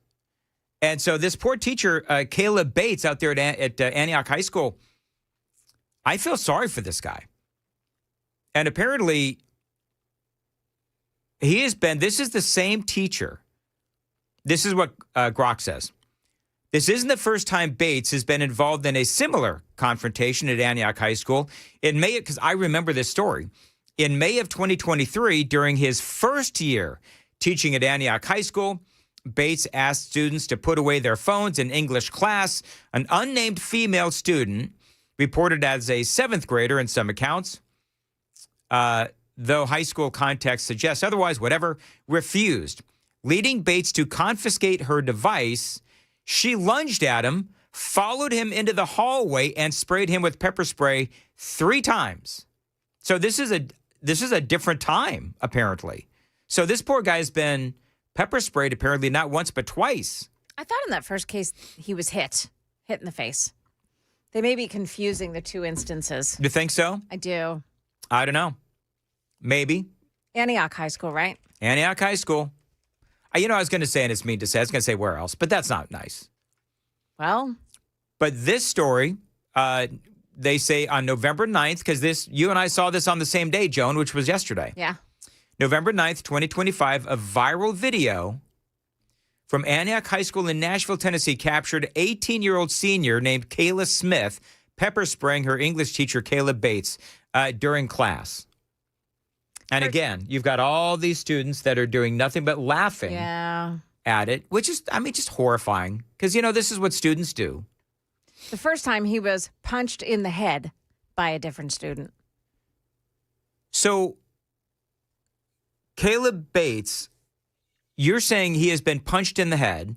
Yeah. Grok is saying that he has been pepper sprayed not once but twice. So what you're thinking is maybe they confused the 2? I think Grok confused it. Okay.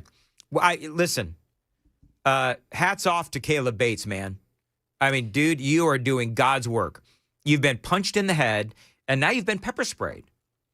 And I truly hope that this Kayla Smith, they're going to charge her as an adult, and I truly hope that Caleb Bates, the teacher, I hope that he presses charges because he should. All for her just, she's screaming that she wants her phone. Pepper spraying over a phone. There was video of him being punched in the head, too. This poor guy. I know. He said he often hears from teachers who feel unsafe in the classroom and unsupported by the administrators. Oh, Joan, this brought up, I remember back when this happened initially, this brought up all of those conversations. I forget who it was. There was a state lawmaker. I interviewed him a while back where teachers came to him and they said, we don't feel safe in schools, whether it's, I believe it was Metro Nashville schools. Antioch is part of Metro Nashville, I think, right? So, you have these teachers, they don't feel supported by the parents. They don't feel supported by the schools. They don't feel supported by upper management. Sam, can you confirm, is Antioch High School part of Metro Nashville School? Yes, I can confirm that. Yeah. It is. And also, apparently, in a separate incident on Halloween, Antioch High School's varsity football team was forced to forfeit a Thursday night game following violations of the school's district code of conduct, according to the principal, where a video circulated on social media showing several individuals throwing clothing and a helmet at a teenager inside of a locker room. And this is the same shooting where earlier this year we had a shooting. You know what? Hey, none of this matters, guys. None of this matters. Adrian Battle has her new bathroom. That's all that matters with Metro Nashville schools. Okay, you want to hear about the punishments for these kids? Yeah, go ahead. Now, according to district discipline policy, using pepper spray and assaulting a teacher both fall under a type 4 behavior, which does not result in automatic expulsion. Are you kidding? From Fox 17. The punishment options of type 4 behaviors vary widely. The punishment could be as little as a day of school, school suspension, or as severe as getting expelled, but they don't have, there's no set, the teachers don't have to choose this. The administrators don't have to expel that student. And according to Fox 17, this girl is going to be charged with a misdemeanor crime. Fox is reporting she's going to be charged with a misdemeanor? Yes, mid-state student faced a misdemeanor assault charge after the viral video. After pepper spraying an unarmed innocent teacher. Court. How is that? She's 18. She's 18. Who? Can I ask this question? Because I should know, but I don't. Sam, who is this up to? Your parents. Call your parents. Let's wake them up. Who is? Sam is laughing. Hang on. Dan, you were right. This was from May 18th. What do you mean? Tell me what you mean. So I think that this incident that we're seeing video of now was from May 18th. I don't know, because Grok is saying that happened last week. I don't know. I saw it, and it said that it was a more recent video. Or whatever. I guess it doesn't matter if it's whether it's May or it doesn't. Or last week. Bottom line is that maybe it's coming through the courts now. But perhaps. But why if are we she's just seeing this video though? So 2 months ago is when he was attacked after reportedly catching a student cheating. Is when he was punched in the head. Oh my God. That was only. You know what? I wish I had this dude's phone number. Yeah. Like, I would just like to. Caleb Bates. You can only be. Hey, Sam. Before you say what you're gonna say, take the phone off hold. Oh, I would love to know if I guarantee you he's not listening. But I mean, if anybody knows Caleb Bates, have him call 615-737-9986, because he is either. We know that he's been punched in the head. We know that he's been pepper sprayed, not one, not two, but 3 times. Maybe twice. I don't know. It depends. We're getting all kinds of. What's the timeline of this poor teacher getting abused? Somebody says this is 2 years ago. No. Unbelievable. What? We don't know. We don't know. The video just went viral. So you can only be charged as a juvenile if you're over 18, if the offense was committed before your 18th birthday. So this is what Grok says. On November 9th of 2025, a viral video from Antioch High School in Nashville captured 18-year-old senior named Kayla Smith pepper spraying her English teacher, Caleb Bates, during class. The altercation began when Bates confiscated Smith's phone for violating the school's no-phone policy, and on it goes. So Smith was arrested on site by Metro Nashville police and charged with assault. The school expelled her immediately. Prosecutors pursuing criminal charges. Let's see. I mean, yeah. So there's all these different stories about how this guy has been assaulted and pepper sprayed and all this. So I don't know. I think suffice to say, Caleb Bates, you put in your time. Please find a better school district where, you read. Can I just say this? You see this going on at Antioch High School, and listen, I don't know how it works with teachers, but why wouldn't he go and get another better job someplace else instead of working at Antioch High School? Yeah. Whether he was pepper sprayed, last week or 2 months ago or 3 months ago, hit in the head 5 months ago, 4 months ago, 6 months, I don't know. But why would he stay at that school? Like, I guess that's my question. Like, do you get paid? Do you get paid better by the threat level of the school? That would be my question.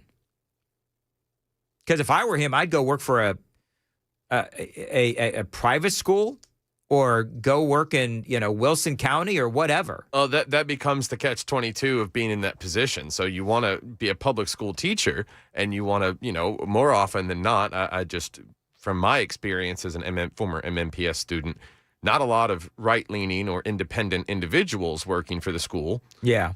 So then you go to a private school that goes, well, what are your values? And you're going to get caught between a rock and a hard place. Either you can go, live out what you believe and try to educate the general public in the public school system and reap the rewards of doing your job, like being assaulted and pepper sprayed, or, you can maybe figure out a better path that'll get you hired at a private school, just saying. Yeah. Well, we'll have to wait and see what happened. Why? So it is interesting. Why it is now this video suddenly went viral, I don't know. But people are saying, let's see here. Stale news, Mandis. Brian says it's aggravated assault. Let's see here. Somebody popped in and said that they were a teacher. I was 3173. I was I was a high school teacher. This is 3173. I was a high school teacher at Antioch High School when Dr. Battle, her name was Koger, when my principal, okay, so this teacher basically says that they left Antioch High School when Dr. Battle took office, and this person is at a much happier place leaving Metro schools. Yeah, that's the thing. That's a former teacher on line one. I don't know. Should I take a former teacher story real quick? Just real quick? Yeah, she says she understands why he'd stay. All right, hold on. Let me talk to this teacher real quick. Hey, what's your name? Or if you don't want to give your name, I totally get it. Hey, Dan, it's Dana in Shelbyville. And I teach at church. I don't teach in school, but I do know what it's like to want to make a difference in kids' lives. And he's probably in a great environment to get to do that. Yeah. And he may have already made a positive change in a lot of students, but this one is the one you get to see that makes it say, is it worth it? But I think a great teacher who's there for the right reason probably goes through a lot of those things because they do see where they're making a difference in some other lives. And maybe that's his situation. I don't know. Do you think this teacher will get an apology from this girl that decided to pepper spray him 3 times? You think this girl will ever come up and apologize? I guess that's the other question. Do you think she'll actually learn anything, this girl, from pepper spraying this kid, this teacher? I don't think consequences come anymore for anybody to learn anything, and that's the problem in this world. But I was thinking of him and thinking about good teachers that I've had, and they were there to make a difference in kids' lives. And my son just played football there, a week ago, and he was worried because of all he hears about that school. So I think it's deeper than that student. I mean, somebody, I don't know. Yeah. It just gets harder and harder, and I don't know. I just was thinking of that teacher and thinking maybe that's why he stayed. Yeah, you know what? I would thank you, Dana. I do. I'm gonna try to get in touch with Caleb Bates, see if anybody can. He probably won't speak about this particular student or situation because he is. You'd be hard pressed to get him to speak against the school district in general. Well, I just want to know. Have a civil case. I want to know. No. I want to know why he stays. Yeah. I want to know why he stays and why he is still a teacher. Because that fascinates me. I mean, I love that he is, and I love what Dana said, that these teachers are trying to, they're in a position to save lives or to change lives, to impact lives. And ultimately, I think that's what a lot of teachers want to do. And certainly Antioch High School is a place where perhaps they could impact some lives. But, at what cost to your own sanity? Yeah, I guess would be my. We just saw that case settled the other day, that teacher that was shot by her 6-year-old student. Yep, I remember that as well. All right, we got to go. It is 6:53, Nashville's Morning News on Super Talk 99.7. 615-737-9986 is the Super Text line, 615-737-WWTN. Joan, what's happening in the news coming up at 7? A winter weather advisory for parts of this area today. Yes, they're going to get at least dusting, perhaps an inch of snow in some areas. We've got the details on that coming up. Also, we want to let you know about a happy birthday being celebrated today. 250 years for the Marine Corps coming up at 7 o'clock on Super Talk 99.7 WTN. Thank you, Joan. 6:53, Nashville's Morning News on Super Talk 99.7. Happy birthday to the Marines. Love that. Dan Matt here, and if you've been putting off getting your vision fixed, don't wait any longer. It is not too late to see clearly for the holidays. Don't miss a single smile around the dinner table this year. If cataracts or cloudy vision are making your world look blurry, Dr. Horn at Vision for Life can help you see your family and the holidays the way that they are meant to be seen. Now, Dr. Horn performed my lens replacement surgery earlier this year, and I can tell you firsthand the difference is incredible. The procedure takes just about 5 minutes. Recovery is fast, and yes, the results, they are life-changing. Now, there are still some consultations available.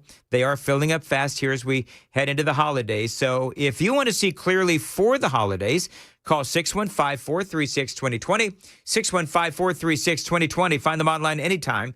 It is visionforlife.com to schedule your consultation today. 615-436-2020, visionforlife.com.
All right, so apparently it is snowing in Murfreesboro.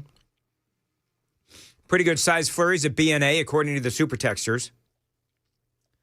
And Joan, people are making fun of my hat incessantly. I know. Just so people know, if you're listening on the radio, I'm wearing my winter, what is this, a toboggan? I don't know not a toboggan. What is this? We call these beanies. Beanies. I'm wearing my winter beanie is what I'm wearing. And because my head is cold, and people are making fun of me, saying I look like Boxcar Willie. Others saying I look like South Park, something about South Park. Okay. So anyway. Other people will get that. So I have no hair on my head. And my official, hey, can I ask a question? Did Stefano DiPietro say that you got to wear your beanie? He did not. What is wrong? The one piece of advice he should have given today. Yeah. Wear a beanie. He's got that nice Italian mane, so why would he be recommending putting hats on? Exactly. He can't relate. Stefano. Come on, man. Moving right along. Anyway, so get used to it. I've been wearing 5 years now. I have to go through this every single year, Joan. Been wearing this hat for 5 years. Sorry. Hey, coming up, we have an expert from the Heritage Foundation. How in the world can we make healthcare more affordable? That's going to be my first question. How can we make healthcare more affordable? The shutdown has been shut down, as I'm saying, so it's got to go through a bunch of procedural stuff now. But ultimately, look at the Republicans being all bipartisan and stuff. 8 Democrats coming over and voting for the Republicans. It's now got to go to the House of Representatives. Been talking about this all morning long. The latest from Joan Jones is coming up next on WTN.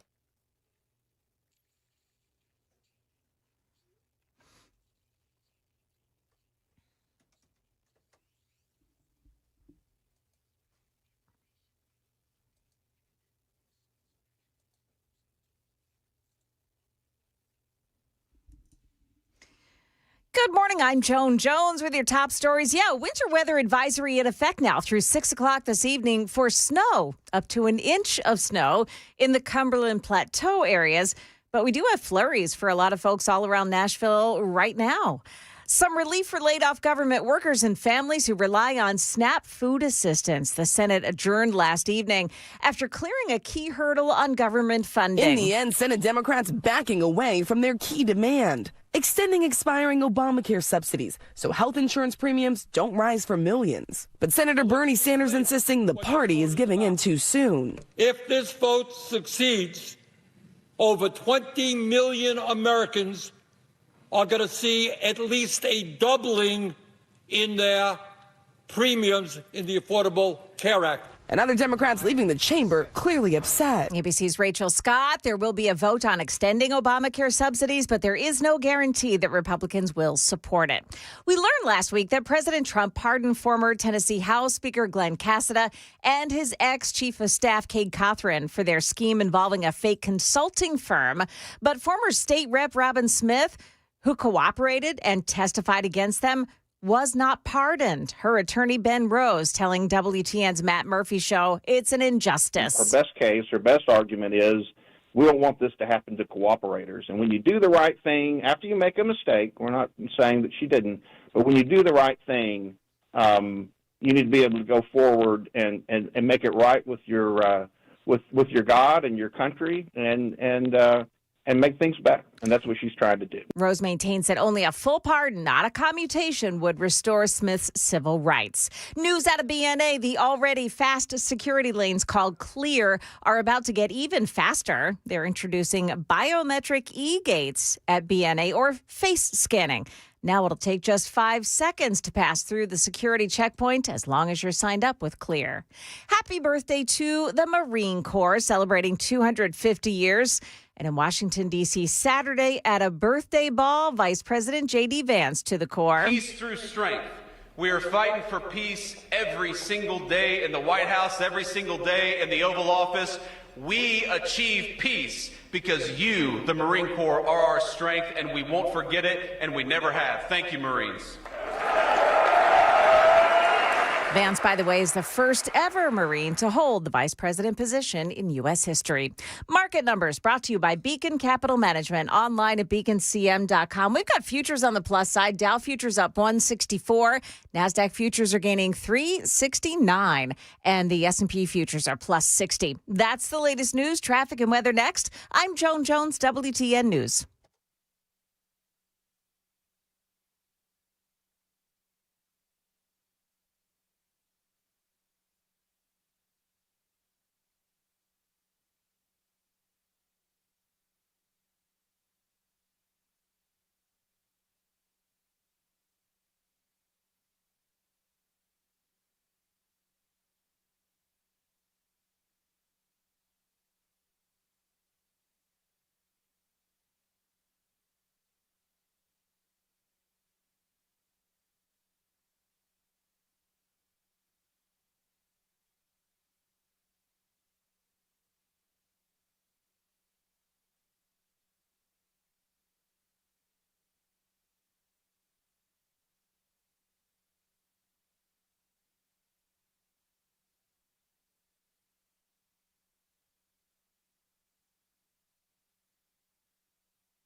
There is a crash on 24 westbound in Jolton. This is at New Hope Road, the right lane blocked. Also in Murfreesboro, East Jefferson Pike at Landfill Road.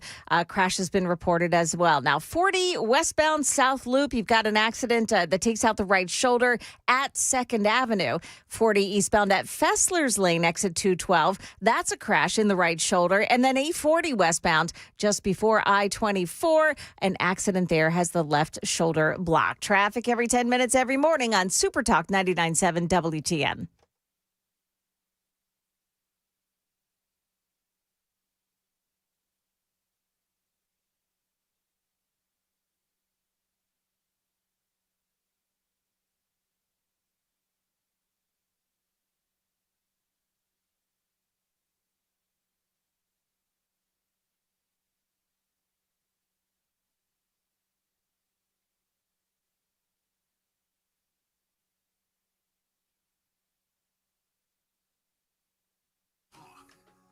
.706, Nashville's Morning News on Super Talk 99.7 WTN. Cold morning this morning. Want to welcome on into the program Nina Schaefer. She is with the Heritage Foundation Senior Research Fellow, and very much appreciate you joining us here, Nina. One of the things, obviously, the Senate shutdown is, for all intents and purposes, over now. They've got to just go through all of the various procedural things to get the government open, but the government shutdown is now effectively over. But one of the big things that they were talking about, of course, certainly Republicans, the frustration with the cost of health care, the subsidies for Obamacare, and so on. So let's talk about this. I want to go back, though, to when it was first introduced many years ago now.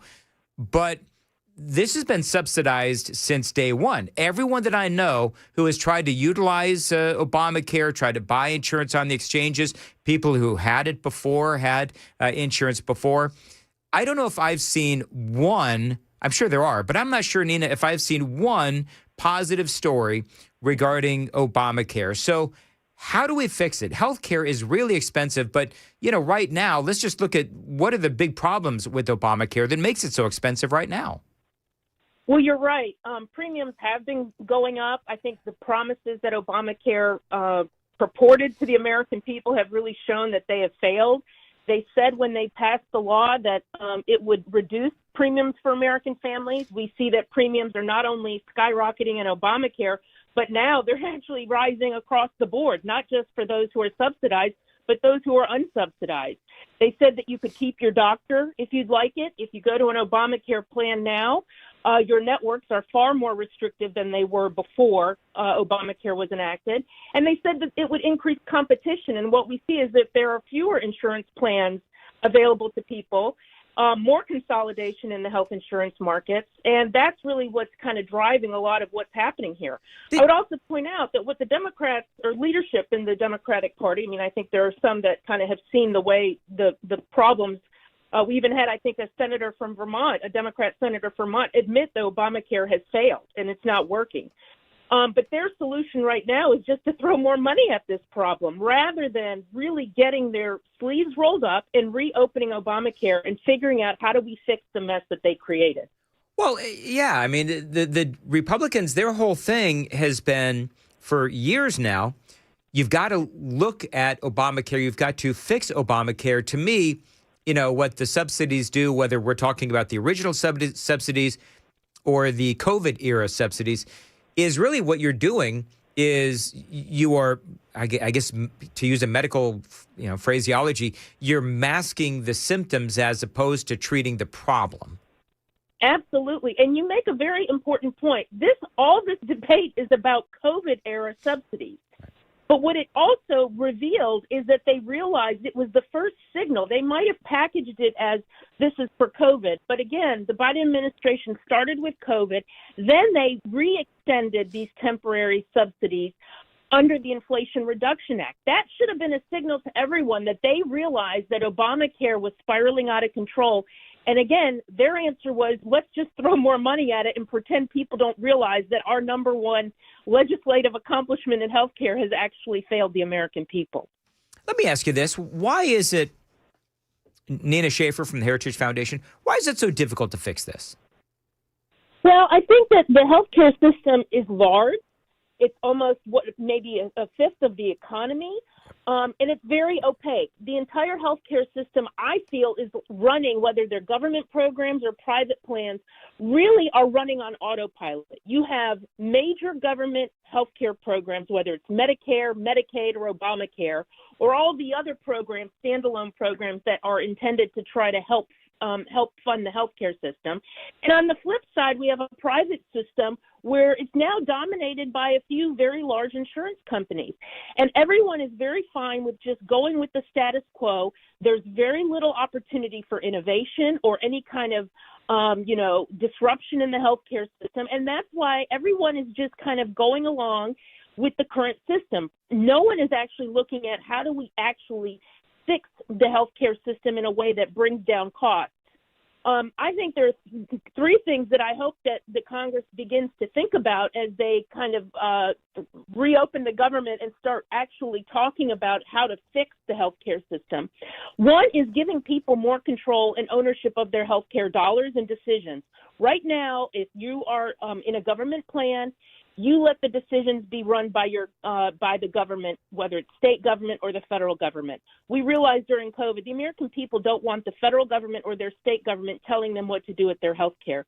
So ideas like having open, more personal accounts, whether they're health savings accounts or a variety of different accounts where people actually can use the dollars how they see fit, is one real critical piece to this equation. Another one is having radical transparency. Again, as I said, the system is very opaque. We don't know what we're paying for. We don't know the cost of things we're paying for. There is a lot that can be done on that front to make sure that people actually see the cost of what the care is that they need. And finally, as I said, we need to open up these government programs and start pushing more competition in there. This cannot be a one-size-fits-all solution for the American people. It's so interesting because Republicans have been saying the same thing since like day one. Do you think there will ever be a time when the Democrats say, and you just mentioned one Democrat, I think you said a senator out of Vermont, but do you think Democrats en masse will say, yeah, our bad, let's go back to the table? Because a lot of these things that you're talking about, not only were they entirely predictable, but I'd be willing to bet that people like you were predicting it. Yeah, well, I think what is very apparent is that I think Democrats are actually using this healthcare crisis as a political lever rather than doing what they're supposed to do, which is actually solve these kind of healthcare problems. So coming to the table, the things I've identified that I just laid out, you're right. These are things that many on the right have talked about for a long time, but they're not a partisan issue. Health savings accounts, for example, there is bipartisan support for changes there. They included them actually in the One Big Beautiful Bill this summer. Those were bipartisan efforts on that front to make improvements and expand the access to health accounts. And on transparency, that too is a very bipartisan issue. So I think there's a real opportunity if policymakers would kind of get out of the political gameship that they play and actually do what the American people sent them to Congress to do, which is to actually solve the policy problems that are hanging over our heads. What about selling across state lines? Would that do any good? You know, I think right now there might be some states that might want to test it if you want to be in a kind of a consortium or a compact with states around you. If you live on a border state and you want to buy health insurance from a state across, I think there's a lot of innovation that could happen there. But I think really we need to fundamentally rethink how we're financing the healthcare system and make sure that it is put in the hands of the individuals, not in the hands of the government. One of the things, and I'm going to ask you this, then I'm going to check traffic and let you respond on the other side. But one of the things that a lot of folks are saying is that, you know, Obamacare and a lot of these subsidies, it's really just an opportunity for the insurance companies to line their pockets. And so I'm going to ask you about the insurance companies. Coming up next, Nina Schaefer is with the Heritage Foundation Senior Research Fellow, talking about Obamacare. Where has it gone wrong? And I guess I would say, where has it not gone wrong? We've got a lot more straight ahead with Nina. It is 7:15. Time to check the roads on WTN.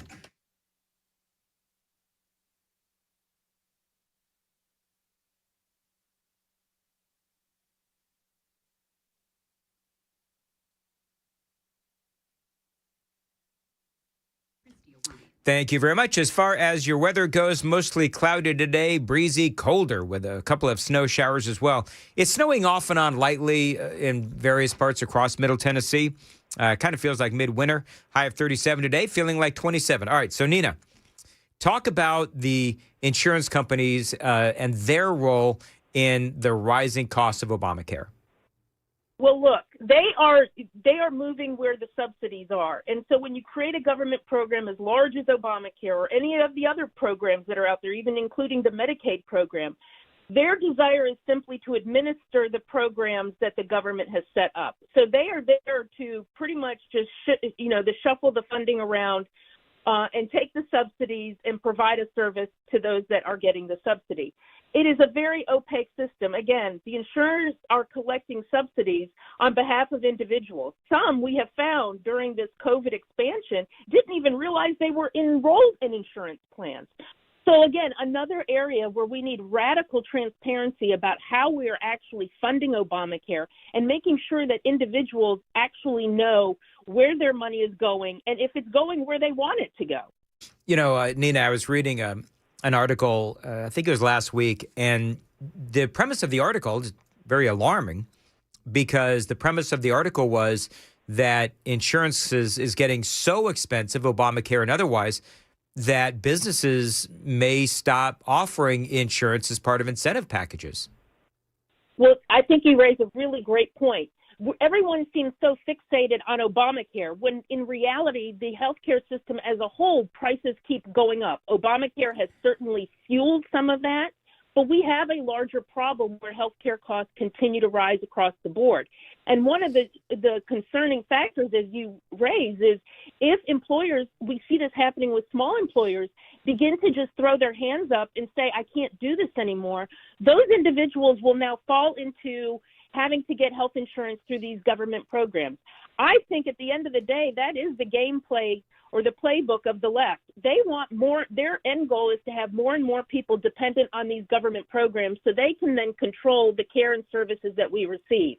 So it is very important that the private sector be able to survive and that there are tools and opportunities that employers have that they can start finding ways of helping to bring down healthcare costs on their own, and they won't have to give up and throw in the towel and put Americans on government-run healthcare. Last question here. How much fraud is in Obamacare with all these subsidies and everything else? How much fraud is in there? It's hard to measure, but we know that the number of people, since those additional Obamacare subsidies went into effect, we have doubled the number of people who are pulling down a subsidy. We know that many of those people, too, didn't even know because they paid no cost sharing, they pay no premium, and they pay nothing out of pocket. They didn't even know that they were enrolled in health insurance plans. So we really have to, again, a place where we need radical transparency to weed out the fraud that's in there. And we've got to start with Obamacare, but we have a lot more to do on the other side as well. Well, it's interesting, too, because I just had a congressman on in the last hour who, and I've had a couple on actually in the last several days who have actually asked the states and trying to figure out, okay, so who exactly is on Obamacare? What are your numbers? Tell us who's on it. Tell us if they're legal, illegal, legally here in the country, whatever. Just give us information. And apparently, one of the things that I'm getting from you is that there is very little transparency at all within Obamacare as it relates to the subsidies and so forth. Absolutely. And, this is just one of the number things that have happened under Obamacare. Remember, they said that they were going to reduce premiums. Premiums have continued to rise. They said that you could keep your doctor. You have networks now that are so narrow you can't get the doctors that you want. You might have to travel far for it. Deductibles are skyrocketing, so people that even have insurance can't afford to actually pay for the services that they need. And they have fewer choices. So if they don't like the insurance plan that they're enrolled in, they don't have as many to choose from the next time around. So this is a real big mess. And I think hopefully this shutdown has kind of opened the eyes to those on both sides of the aisle to say this is the time to address health care in a serious way and not just focus on Obamacare, but focus on the healthcare system as a whole. All right, Nina, great information, and look forward to speaking to you again when the time comes. Nina Schaefer with the Heritage Foundation, and she is a senior research fellow. I don't know. Can I just tell you, I'm not real confident that anything is going to happen to fix Obamacare and overall the health insurance, what's going on with insurance as a whole these days. I don't see it. Obamacare is a mess. Regular insurance, if you get it through your employer, is a mess. That article that I read talked about how there was, I think, 35% of businesses are thinking about canceling insurance or not being able to carry insurance for their employees. And you know who's impacted by that? It's the small businesses. The small businesses are having a hard time absorbing all of the rising cost of health care. So I don't know. I really worry about the future of health care in this country.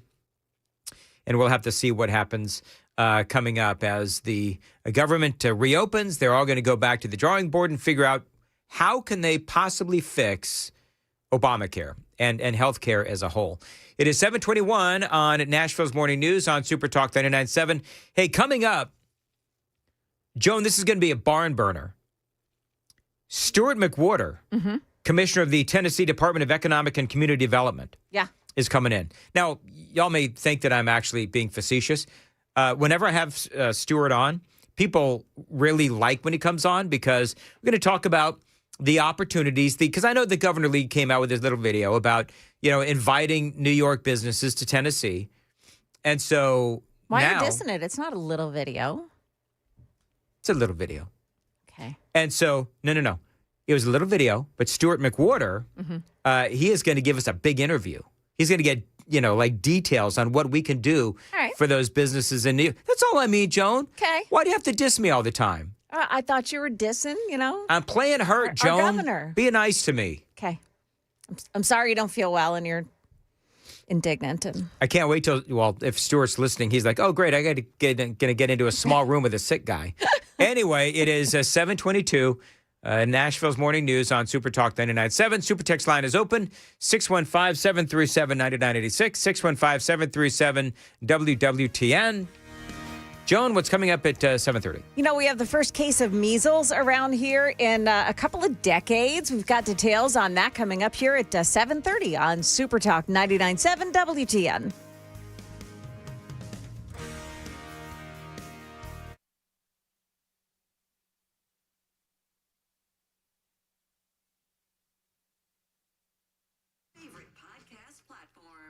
Super Talk 99.7 WTN. Dan Mandis here. You know, the weather in Middle Tennessee can get crazy, which is why you need a backup home standby generator from my friends at the Generator Supercenter. They are the nation's #1 Generac generator dealer. You get a free quote and get peace of mind when you have one installed. The Generator Supercenter does feature expert installation, 24-hour monitoring as well. They're not going to leave you in the dark. Can you imagine weather this cold and not having power? That's not going to happen when you call my friends at the Generator Supercenter. And yes, indeed, financing is available. Call them. Tell them Dan told you to reach out. 615-879-1952. 615-879-1952.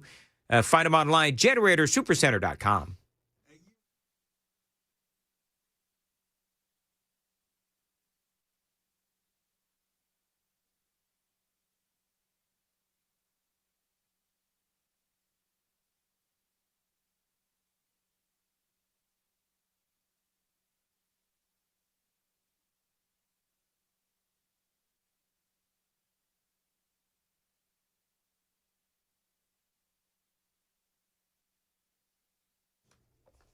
$7:24 in Nashville's Morning News. Imagine, friends, if your Wi-Fi was a lot smarter. Now picture it.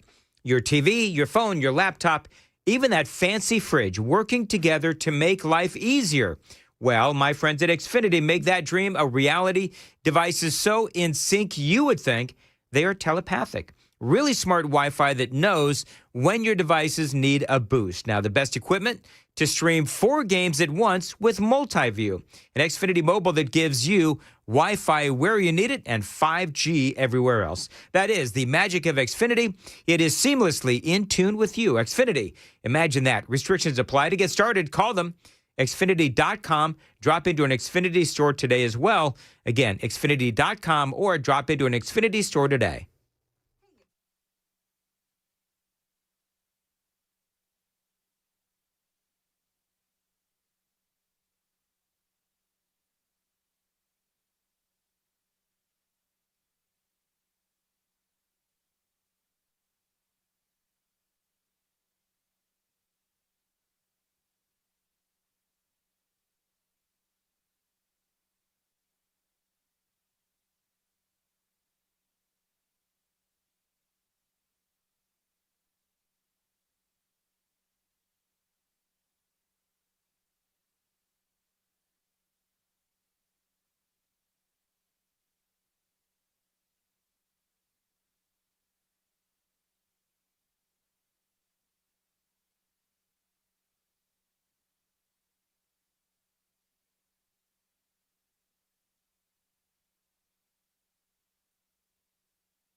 All right, am I speaking just to the people on the camera? Okay. So, people. Yeah, they can hear you, but I can't. Letting you know, I feel like absolute dog doo-doo. And I apologize that you are spending time watching me blow my nose. I actually thought about not having the camera on today because this can't be attractive. I don't know. Sam, should I kill the camera today? I mean, aren't you going to have Stuart? I feel like I'm forcing people to watch me blow my nose, and it's gross. Some people might not find it. So thank you for sticking by me. You know what? Maybe we should do that. Hey, you want to do a Daily Dan poll? Should Dan cut the camera because he feels like crap? Nobody wants to see him blowing his nose all morning long. I could do that. Oh, by the way, Stuart McWhorter is at the front door. Can you go get him? That's why Sam hates me. Anyway, thank you for sticking by us, folks. We'll see you in a bit.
729, Nashville's Morning News on Super Talk 99.7 WTN. All right, very quickly, I want to play this. It's got some video.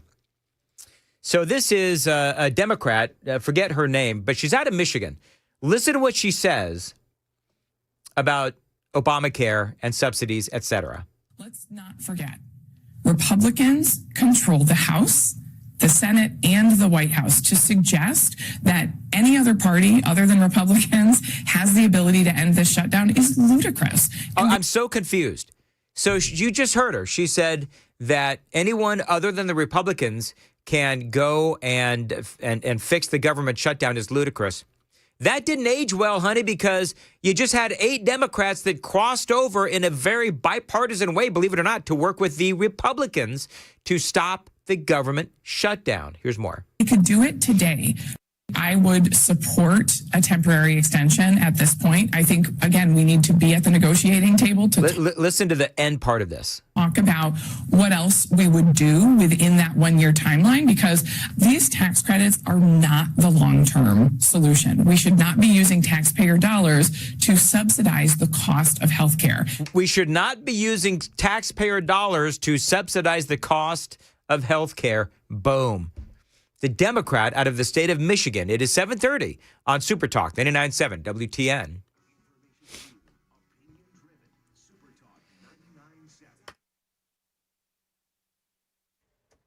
Good morning. It is now 7:30, and I'm Joan Jones with your top stories. The first measles case since 2005, now in the Nashville area. It is a Davidson County resident who's isolating right now. The health department telling WSMV4 that that person is no longer a risk. But if you haven't gotten a measles vaccine yet, now would be a good time. Measles can be severe no matter what your age. You can have an infection of the lungs, swelling of the brain, known as encephalitis, and unfortunately, death. The health department is working to identify individuals who may have come in contact with that measles patient while they were still infectious. An end finally in sight after the longest government shutdown in U.S. history. In a late-night Sunday session on Capitol Hill, just enough Democrats voted to advance a Republican bill that would extend funding for the government through the end of January. 8 senators breaking with their party to vote for the compromise, which does not include Democrats' key demand to extend Obamacare subsidies and prevent premiums from skyrocketing, the very demand that led to the government shutdown in the first place. Republicans are only promising a future vote on health care sometime next month.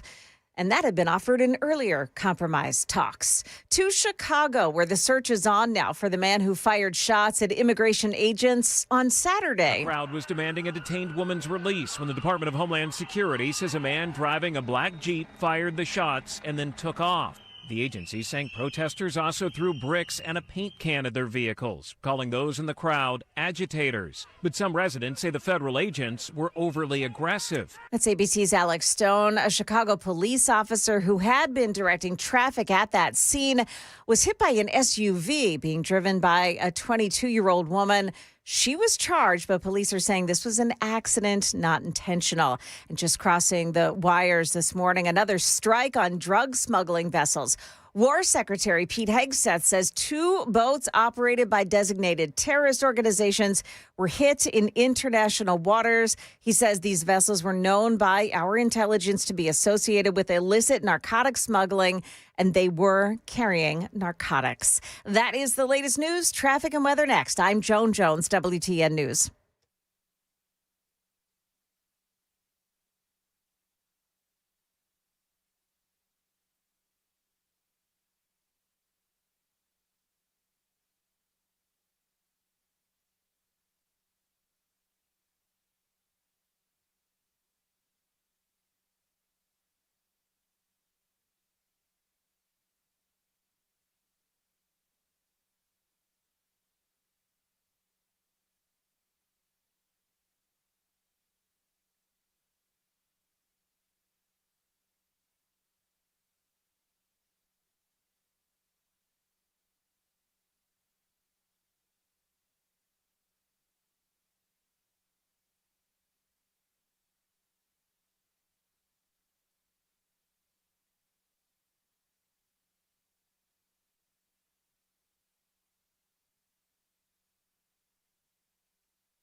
Got a crash on 24 westbound that's jamming things up at Rural Hill this morning. It's just past Bell Road, exit 59. It is on the right shoulder. Murfreesboro East Jefferson Pike been working on an accident at Landfill Road for a while now. 40 eastbound in the south side area at Fessler's Lane. Got a crash in the right shoulder, blocked off. And at the South Loop on 40 westbound at 2nd Avenue, another spot where there's an accident. Traffic every 10 minutes every morning on Super Talk 99.7 WTN.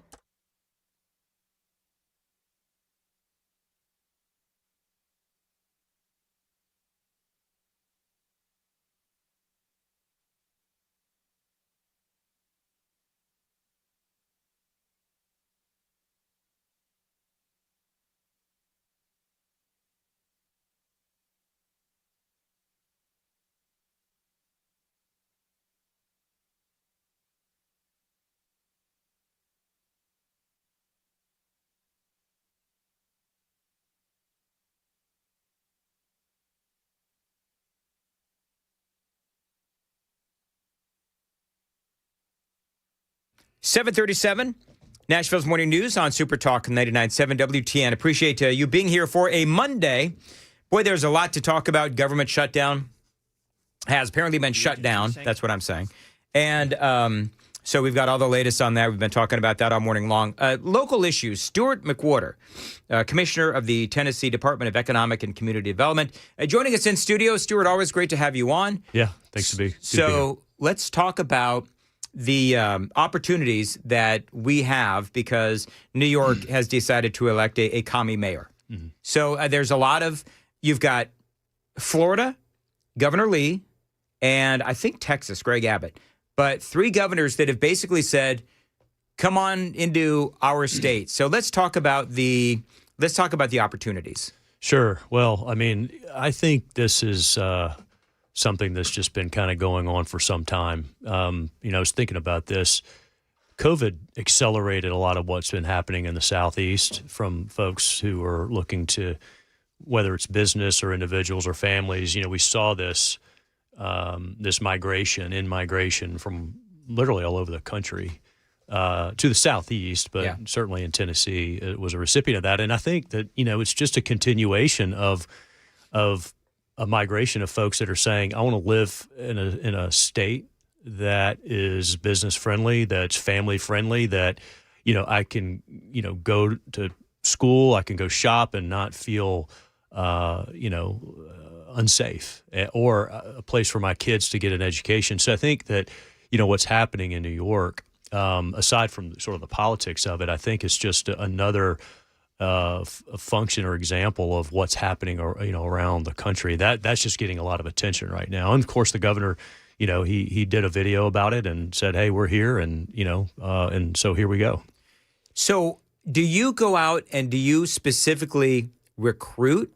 Like, do you look for opportunities? Do you say, "Hey, you that does whatever it is in New York, come move to Tennessee"? Do you go, or do you wait for the phone call to come in? It's both. I mean, okay. we do a little bit of both. We, as we say, we collect and then we hunt as well. So I love that. Yeah, it's the brand is strong. Tennessee brand is really strong. We just got back from Asia, 2 weeks meeting with global CEOs and talking about the state of Tennessee as a place to do business, and it's been it's been good for many decades.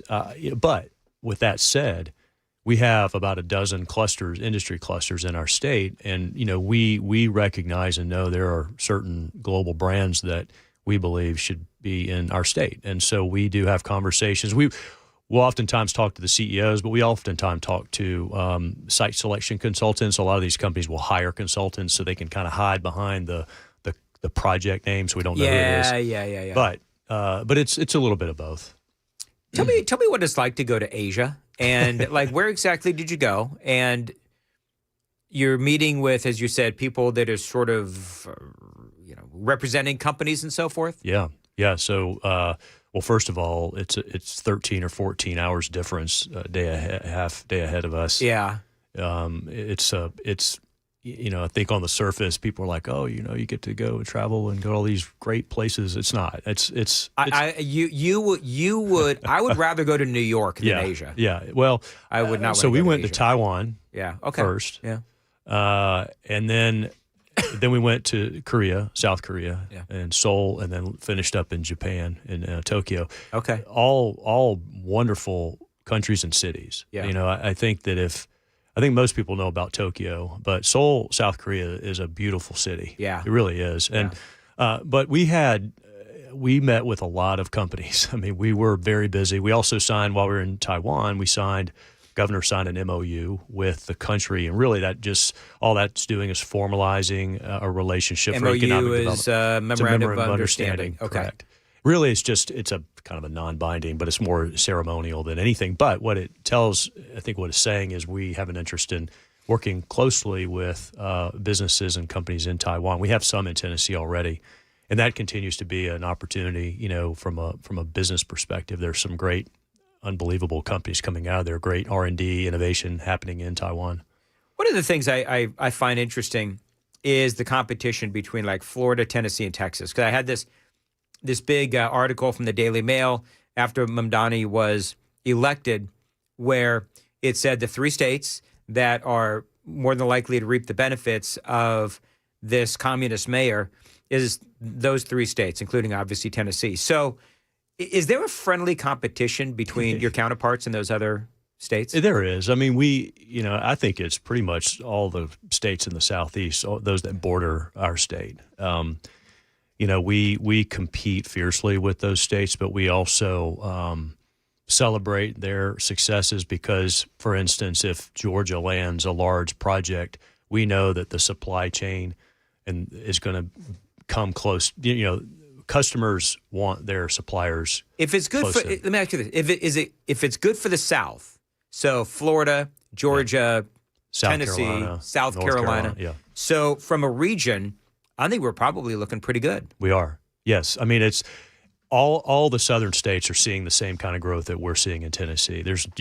That's undeniable, and I think a lot of it has to do with the fact that what we're talking about, which is a lot of companies, domestic businesses and global businesses are looking to expand in the U.S., and the Southeast has benefited more so than other regions around the country. And we do compete with our bordering states, and Texas included, and Florida. But we also recognize that we're not going to win all the projects we're going after, and we don't want to win them all, honestly, because it puts a stress on the state workforce-wise. But we have to compete because we got to get percentages. Yeah. But if Georgia wins something in North Georgia, for instance, we know that their suppliers may locate in Chattanooga or other parts of our state. So they'll tell us we're looking to Tennessee because we have a major customer in South Carolina, for instance. Memphis, Nashville, Knoxville, Chattanooga. Right. Correct. So which of those 4 cities has the most potential? Oh, wow. I think that they all do. You're such a politician. Come on, man. They all do. But let me say this. I'm just kidding. I think that I'll talk about Memphis for a second. I think Chattanooga is poised for some great opportunity. There's, one of the factors that makes Chattanooga so attractive is its location logistically. And you've got, a workforce. You've got some University of Tennessee, Chattanooga, and we've got some TCATs and some community colleges there as well. But in the mayor, both county and city mayors doing some great work. I believe that's a lot of upside there. But in Memphis, because of what's happening in Memphis, I believe that's actually has tremendous upside. Do you know we actually agree on that? Like whenever I talk about Memphis, and especially when I first got here, I talked about the massive potential of a city like Memphis. Yeah. I mean, all you got to do is clean that up, get some people trained, right? And that is going to be a huge economic power. And I liked what both Donald Trump and Governor Lee said, which was that Tennessee will never be all it can be without a strong Memphis. Right. And that's what we're trying to do. That's right. More with Stuart McWhorter is coming up next, Commissioner of the Tennessee Department of Economic and Community Development. Time to check the roads real quick on WTN.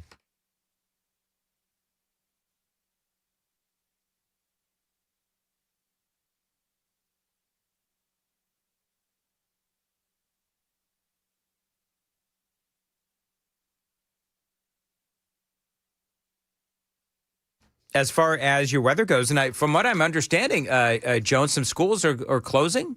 Yes, some schools, yes. Okay. They're closed today. Crazy stuff, right? Anything in Wilson County, Rutherford? Real quick? Let's see. You're talking. So it's Clay County, Trousdale, Van Buren County Schools, Overton County Schools. Delays. Okay. Yeah, mostly delays. Some are closed, though. You're right. Trousdale and Van Buren closed today. All right. Thank you, Joan. Yeah. Stuart, is it clear that we are raising a generation of wusses? I'm just kidding. I'm just kidding. The answer is yes. Mostly, I know how to trigger my audience. Mostly cloudy, breezy, colder with a couple of snow showers. Bundle up. Gonna feel like midwinter. High of 37, feeling like 27. Appreciate you listening to Nashville's Morning News.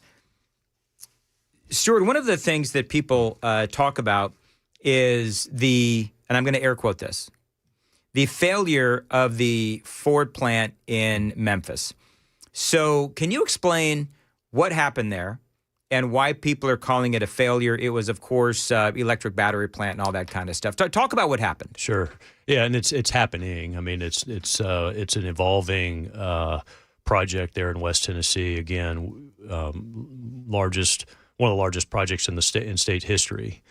Ford and SK, which is a Korean battery manufacturer, combined for Blue Oval City. So, the news most recent news is that, Ford is reevaluating the product that's going to come out of the plant. So they're not reevaluating whether or not the plant is going to be operational. They're not reevaluating whether or not they're committed to Blue Oval City. The demand for electric vehicles, coupled with a lot of incentives that were provided from the federal government at that particular time, has provided an opportunity for them to reevaluate, and that's what they're doing. It's not that Blue Oval City or Ford is reevaluating whether or not they'll be there, because this is going to be the largest investment that Ford's making. It'll be the most advanced manufacturing plant in their entire portfolio. So they're committed to our state. I think it's just going to be a question of when a product comes off the assembly line, what it will be. But it also, with that comes opportunity for, the locals to continue to, develop the workforce, get the infrastructure in place. There's still lots of things that need to be done with water, wastewater, roads. So it's just giving everybody more time. I mean, that's the upside here. One of the things and I was an early proponent of Blue Oval City. I love what's going on out there. I especially love the training of what's going on in Memphis, because Memphis is a city. Let's be honest. There's a lot of people there that need something else to do besides commit crimes. So I think that having these folks become trained how to work at a car manufacturing plant and all that kind of stuff, I think it is something that really could teach other cities the steps to recovery. You solve the crime, which is what we're trying to do now, and then you give people a way to earn a living. That's right. And that's what's going on in Memphis. And so, and part of what happens, and I know because I've lived in smaller cities that have these plants, and so there might be a specific, model of car or whatever that they, for whatever reason, stop producing, and then it might shut down or maybe go part-time for a little bit, and then something else comes up. That's right. So this is just sort of, it's going to be a huge investment for Ford. It continues to be a huge investment for Ford. And if they rethink, the investment that they make in electric vehicles, well then, okay, then they'll make something else. That's right. And that's exactly what will likely happen there. And they're early enough in the development process, that they can make these decisions. It's just delaying, the ultimate goal of getting product off the assembly line and, in the customer's hands and getting folks employed. But, on the battery side, that's being a bit delayed too. But the good news there with SK is they have a large customer base, so they can supply their batteries to many more beyond just Ford, which was their original intent when they set up shop. We have had you're going to have to remind me, there's so many businesses that have come in under your watch, including Oracle. That was a huge one. Mm-hmm. Are you satisfied as we get ready for another governor's race? Are you satisfied with how Tennessee has done under Governor Lee with bringing businesses into Tennessee? Oh, very satisfied. I am the second commissioner of economic development. The one prior to me was Bobby Rolfe, and so we collectively share these projects' success together with the governor. But yeah, we've had a great run. It's over 600 projects announced, close to $50 billion of capital investment. Can I ask you a question? What do you say to people who say that I am not on the super text line right now, but I can guarantee you, Joan, back me up on this. There's about 10 people that have texted in within the last, probably 15 minutes of about 200 that are saying Tennessee is full. What do you say to that? Oh, Stuart? yeah, a lot of people saying. Yeah. We are seeing a lot. I mean, we're seeing population growth in the state, the entire state. 84 out of 95 counties this last year. So we are growing. But again, it's a function of the Southeast. I mean, all states in the Southeast are growing, and many are leaving other blue states that we're obviously here talking about. But I don't, look, we're not full. I would say, from a labor participation rate, we measure that we're, below where we need to be. So we need to get more people, working people to be in our state, available to, take these opportunities on. One thing I wanted to mention real quick, you mentioned about the 4 cities in our state. Nashville, obviously is sort of sees the largest economic growth, Middle Tennessee, but I don't know if this is something that's, been discussed much here, but there is some concern about the property tax, issue here, that how everything's been revalued and the rate it's hitting some of these small businesses. Yeah. And, that's something that we're paying a lot of attention to right now. We have to keep Broadway as an example, and keep those small businesses up and running, because that's the history, and that's something that's very important to our state and to our city. And I think that's, we got to be mindful. We talk about these big projects, but we also have to remember these small businesses, that it's so critical that they stay in business, and we have to advocate for that. Well, Broadway and the whole country music scene, I think the first time we had you on, we talked about, it's important to the brand, but I mean, we have health care. Right. We've got all of these manufacturing plants and so forth. So real quick, going back to the whole Tennessee is full argument. Talk about the importance of investing in our state, even though some people say it's full, but at least to me, people are going to get mad at me, but I think that for the state of Tennessee, I think that we always have to continue to improve and grow. Otherwise, we become stagnant. That's right. Absolutely. And the governor's been really good, with the state legislature being very supportive of this as well. Continuing to invest in, it's an infrastructure discussion in my mind, whether that's roads, power, workforce. Workforce is an infrastructure category to me. And what's the definition of full? What does full mean? Can I be honest? It's like a catchphrase for people. Yeah. It's like, you're going to let a bunch of commies in, all that kind of stuff. And I remind people that I'm from California and I'm not a commie. And I'm as conservative as they come, folks. So I'm just saying that I understand what people are saying. I get it. But I'm going to say this. I've lived in states that are stagnant. It is no fun. Right. I would much rather see all of these cranes out here and, seeing a city and a state that is progressing and investing in its future. Yeah, and we have to have leadership that looks beyond the next election cycle. Yes. We need people that are looking at the next couple decades, and that's what I believe Governor Lee has been doing. That's what I believe our General Assembly is doing. We have people in office that are thinking beyond just the next year or 2 or 3, and I think that's what makes Tennessee very unique and exceptional. And we hear it from these businesses that are looking to make multi-million and billion-dollar investments. That's something that's very important to them, because they're making a long-term commitment as well. I've got 45 seconds. So very specifically, if you know yet, what do we got coming up as far as new businesses coming to Tennessee? Well, we've been very active in nuclear. I think that's been the most. I love nuclear. It's great. Yes. We have Oak Ridge. That's sort of the ground zero to all things that are nuclear, and we have a community that's so welcoming and very involved in the recruitment process, because you're getting into a lot of nuclear technical details, and that's important to these companies. We've had over the last year just a remarkable success in nuclear and new nuclear, close to $10 billion of capital investment that's going on right now just in Oak Ridge. This is a statewide initiative. So we're looking to expand this to other parts of the state with nuclear. But that's where we've been spending a lot of time, I would say, in the last year or so. And that's going to continue because that's going to be, nuclear power is going to be, a significant part of base load generation of power. And we're going to lead the country on that. Stuart McWhorter, Commissioner of the Tennessee Department of Economic and Community Development. Always great to have you on. Thanks for having me. If people wanted to go to a website, I think last time you were on, you talked about a website people could go to. Yeah, it's tnecd.com. That's our website. Actually, we're about to we're revamping our entire website and marketing, and that's all coming out. So we're going to be a fresh new look. All right. Can't wait. Thank you, Stuart, as always, for coming in. It is 7:56 on WTN. Joan, what's coming up in the news at 8? We'll talk about a 5-year-old boy facing assault charges in Sumner County. We'll tell you what that's all about. And a look at the weather as the winds are blowing and the snowflakes are flying around this morning. It's all coming up here at 8 o'clock on Super Talk 99.7 WTN. Democrats have learned how to fly?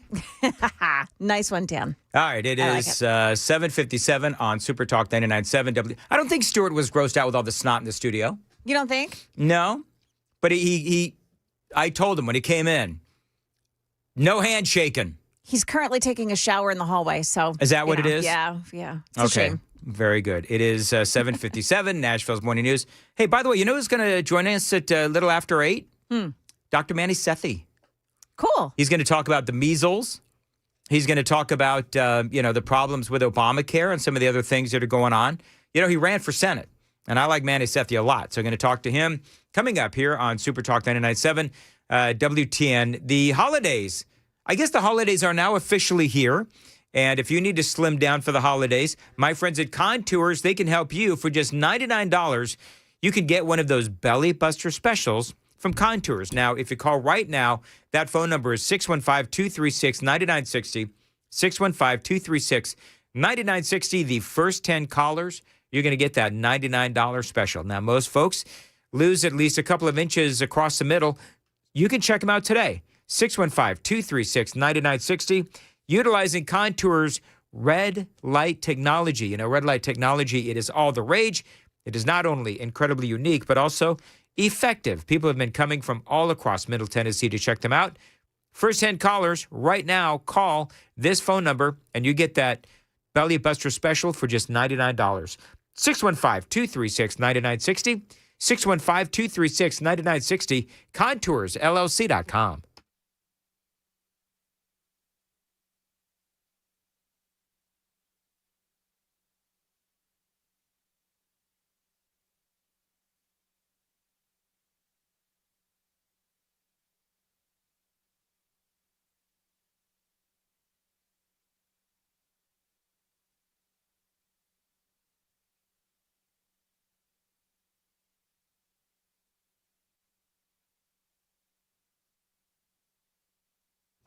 Dan Mandis here for Window Nation. Let me give you a phone number that is going to save you a lot of money. 866-90-NATION. It is cold outside.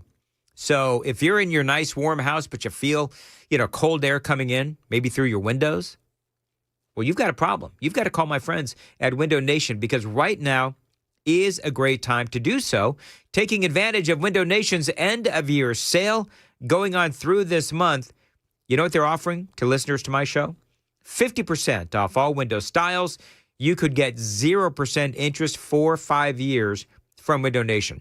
I've got 4 windows from Window Nation in my home, and this is a great company to work with. 50% off all window styles, 0% interest financing for 5 years. When you call this number and tell them you heard about them on my show, 866-90-NATION, 866-90-NATION, windownation.com.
Good morning. It is 8:02. I'm Joan Jones with your top stories. A winter weather advisory issued for a handful of counties today, including Clay, Putnam, Overton, Fentress, Van Buren.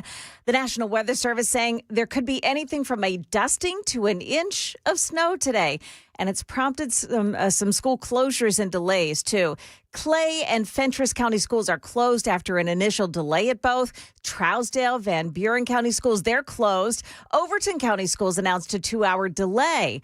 Now, for the rest of us, it's Arctic air today, high temps in the mid to upper 30s. The winds, however, will make it feel much colder today. A 5-year-old boy with autism is facing assault charges in Sumner County. This is a story in the Tennessean this morning reporting that boy is accused of throwing chairs, overturning furniture, and hitting one student with a plastic hourglass, pushing another one to the ground at recess. Now, the Sumner County's DA's office and juvenile court declined to prosecute here. So these charges have been dismissed, but 2 parents have now pressed charges under private prosecution. They will argue the case themselves since the DA's office is not involved. The FAA has ordered all MD-11 cargo planes to be grounded after the crash of the UPS cargo jet at Louisville Airport last week. The FAA now saying none of those specific planes should be in the sky, grounding them until they all can be inspected and fixed if needed. The agency saying here that that same unsafe condition is likely to exist or develop in other planes of that same model. Now, we're talking here about the MD-11 owned by Boeing, which also recommended the planes don't fly. ABC's Olivia Rubin there. In total, there are about 70 of these planes in service. 2 major baseball players, Major League Baseball pitchers, are now caught up in that sports gambling indictment. Luis Leandro Ortiz and Emmanuel Clase, both Cleveland Guardians pitchers, allegedly conspired with sports bettors on pitches. In one case outlined in the indictment, Clase is allegedly texting a bettor contact during the game before he comes out to pitch. And he texts him, according to the indictment, ready? And the response comes back on his phone, which is against Major League rules. Players aren't supposed to use their phone. The response comes back, but of course. ABC's Aaron Katursky there. Market numbers brought to you by Beacon Capital Management, online at beaconcm.com. Stock futures on the rise here as the shutdown legislation starts moving through Congress. Looks like there's an end. Dow futures are plus 166. NASDAQ futures plus 375. S&P futures, they're up 62. That's the latest news. Traffic and weather next. I'm Joan Jones, WTN News.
24 westbound in Laurel Hill, still slow this morning past Bell Road. It's because of a crash, and it's in the right shoulder. Everybody's slowing down to take a look. 40 eastbound at the downtown split past I-24. There's a crash in the right shoulder as well. That one is a tractor trailer and 2 SUVs involved. A crash in Nolensville, at Nolensville Pike. It's south of Tusculum Road. That's causing some delays as well. And in Antioch on Harding Place at Antioch Pike, there's a crash. That one has some injuries. Traffic every 10 minutes every morning on Super Talk 99.7 WTN.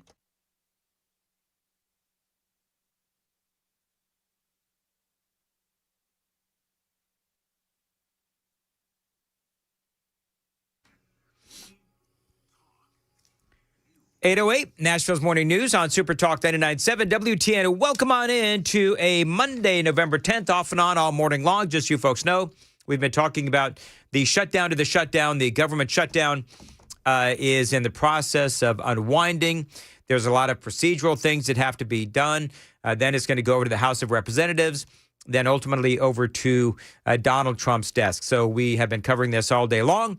There's other things going on here in the state of Tennessee, including our very first measles case that happened, I guess, in the last week. It's the first measles case in Nashville in 20 years.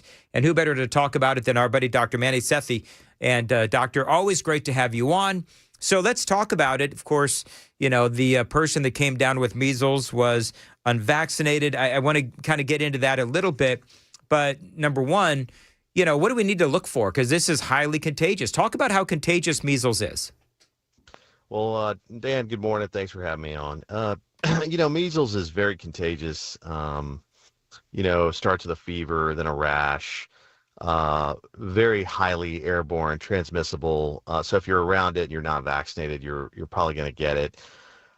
You know, most people can beat it, you know, just kind of controlling the fever, hydrating. But, you know, it can, in certain cases, be devastating. You know, in Texas, there was a baby that died with measles. So, you know, it's hard because we've achieved these vaccination rates. So we essentially eradicated measles, but over the last few years, you know, people are choosing not to get vaccinated. So the rates are dropping. You know, for example, in Tennessee, we were at 95% of kindergartners, and now we're down to about 92%. And so, you know, that little drop, I think, is leading to the comeback of measles.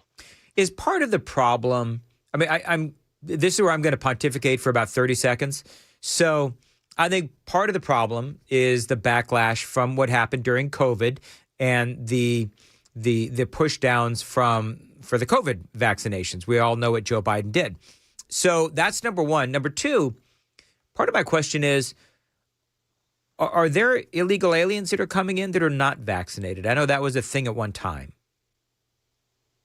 Well, so to the first question, you know, look, I think you're totally right. And I said this during my whole Senate campaign that I thought it was just wrong that we would try to enforce people getting a COVID vaccine that we had very little data on. I think it made people in general question the medical world more. I think it broke trust. And I think people have the right to be concerned, and as parents especially. I don't know about the whole illegal immigrant thing. I mean, yeah, but I don't think the influx would be enough. I just think people are choosing not to get vaccinated, and that drop again from that like 95% to 90% is maybe causing it. But to the first point, brother, I mean, I just think that what happened during COVID just destroyed patient-doctor trust, and government has no right to tell us, you know, or mandate any sort of vaccine. And I stand by what I said then, and I say it now. You were all over it, and I think that there's still a lot of people that feel that way. I still feel that way as well. At some point, when you start talking about, you know, the measles vaccine and you know, the mumps and the rubella and all that, so I don't know. How do you, or do you even try to restore that faith? How do we get the faith back in the doctors, at the doctor-patient relationship? Well, here's what I'd say to parents listening to this. You know, look, I'm a physician. I looked into the risks and benefits of the MMR vaccine. I gave it to both of my kids. because I think measles can be a pretty serious thing. I think rubella can be a pretty serious thing. Mumps, I don't know, but so I think that every person listening needs to make their own decision, talking to their physicians or their healthcare providers or people they trust about the risks and benefits. I don't think people can be mandated to do this. I don't think media can shame people into doing it. I think everybody needs to make, a risk benefit decision. And in our case, that's what we did. And I think, to come back to the question, that's how you regain trust, man. I mean, look, as a physician, I discuss risk benefit decisions with patients all the time. Now, albeit, I'm a trauma surgeon, so it's a little different, but those are the ways that you do it to make sure that, patients, parents, have, the information they need to come to the best decision for their family. And that's what I think. Dr. Manny Sethi is joining us on Super Talk 99.7. All right, so current issue is measles. So what happens when we get our first measles case here in 20 years? From the medical community standpoint, you're a doctor, of course. We've established that. So what do you look for when you're in the hospital, when you're in the emergency room, when you're in trauma? What are you folks looking for? Well, I just think, in my daily practice, we don't really see, measles and mumps and those kinds of things. And I honestly never even, I'm aware of like someone's vaccination status when it, gets to, because we're dealing with like life and death situations. And, but I think what's important is, if you're a parent, is, if there's a kid and they have measles, if they have like a fever and a rash, then you should probably investigate, like, just look at your own kid's vaccination status, or if they were vaccinated, because, it could be measles. And then, Dan, I wanted to come back to a question you kind of mentioned, but I didn't get there, is in terms of, the measles, mumps, and rubella right now, MMR, there's a big thing that, should we vaccinate these separately, right? Like, well, should we do measles and give one vaccine, and do mumps, one vaccine, rubella, one vaccine, right? Do something called monovalent treatment, where you treat one of these viruses. But the challenge there, brother, is that we haven't done that since the 1970s, and there's very few products out there in the world that just like a singular measles vaccine. So we would have to kind of go back to the start again and do clinical trials, which I'm not saying we shouldn't do, but it just would take some time. So it's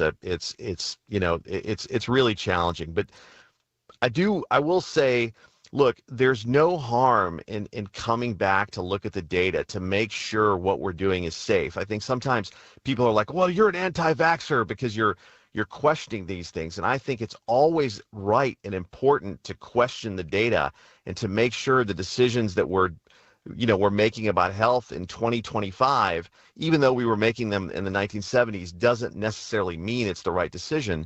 But I do think, you just need to constantly question it. But as I said, in our case, I looked at the data and I vaccinated my kids. 8:15, Nashville's Morning News. Got a little bit more with Dr. Manny Sethi coming up next. Time to check the roads on WTN.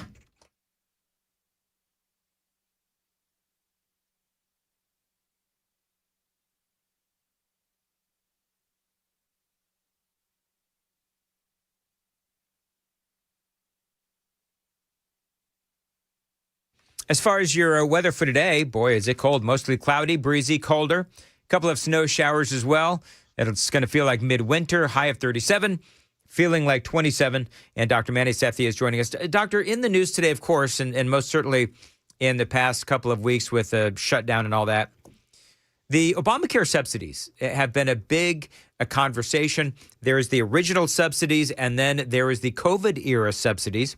And I think we've all kind of, fleshed that out. But I guess part of my question is, and I had an expert from the Heritage Foundation on talking about this earlier, but how do we fix healthcare? From somebody who was like on the front lines, whether we're talking about Obamacare or regular healthcare, I read an article the other day that shows that a bunch of businesses, middle businesses, small to middle businesses, they may not be able to afford giving their employees health care at some point. So, I mean, from your position on the front lines, how can we make health care more affordable? What do we do with Obamacare?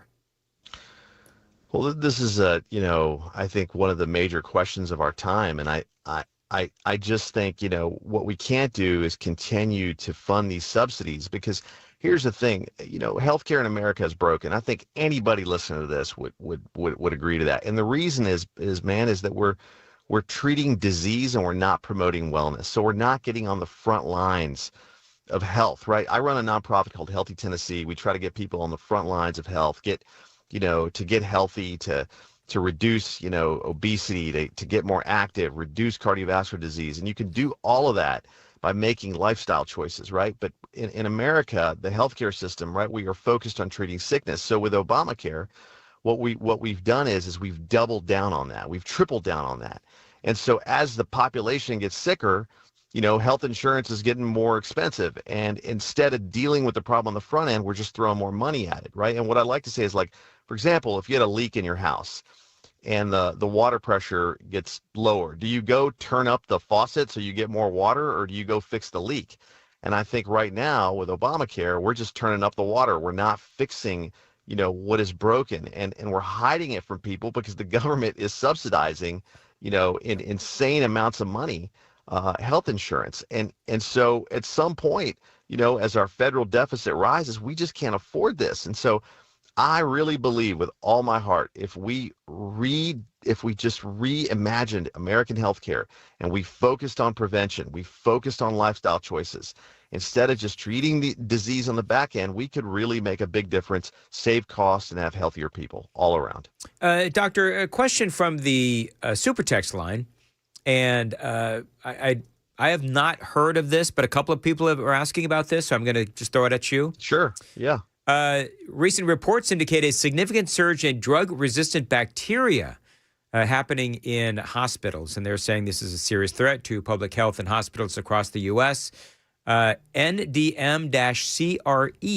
is the bacteria that produces the New Delhi Metallo NDM. Let's call it NDM. Do you know about this? Well, I don't know about that specific bacteria, but I think that, I think they're just in general, to answer that question. Look, I think that as we've been treating so many things with antibiotics, we're getting some resistance. And I think we just, the whole medical community now is really focused on kind of more thoughtful use of antibiotics to reduce resistance in these kinds of problems that we're having.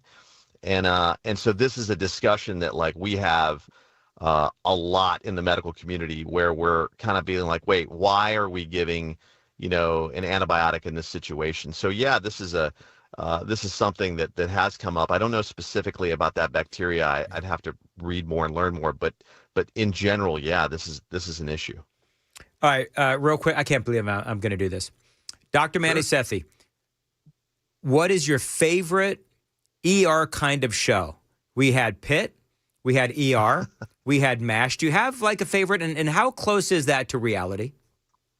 Well, okay, I got to tell you, I loved MASH because one of the guys went to web school where I went to school in Bell Buckle, Tennessee. So oh wow, I sort of I think some of the shows in terms of like ER and the Pit, the intensity level I think it's true in terms of kind of the what you're seeing and the toll it takes on all the healthcare people and the bottom line intensity that you see, I think is real. Like it's pretty high octane. Yes. From the moment you roll in to the moment you roll out of the hospital. And is that you get like a charge when you work in like an emergency room atmosphere like that? Because you're trauma. I'm ortho trauma.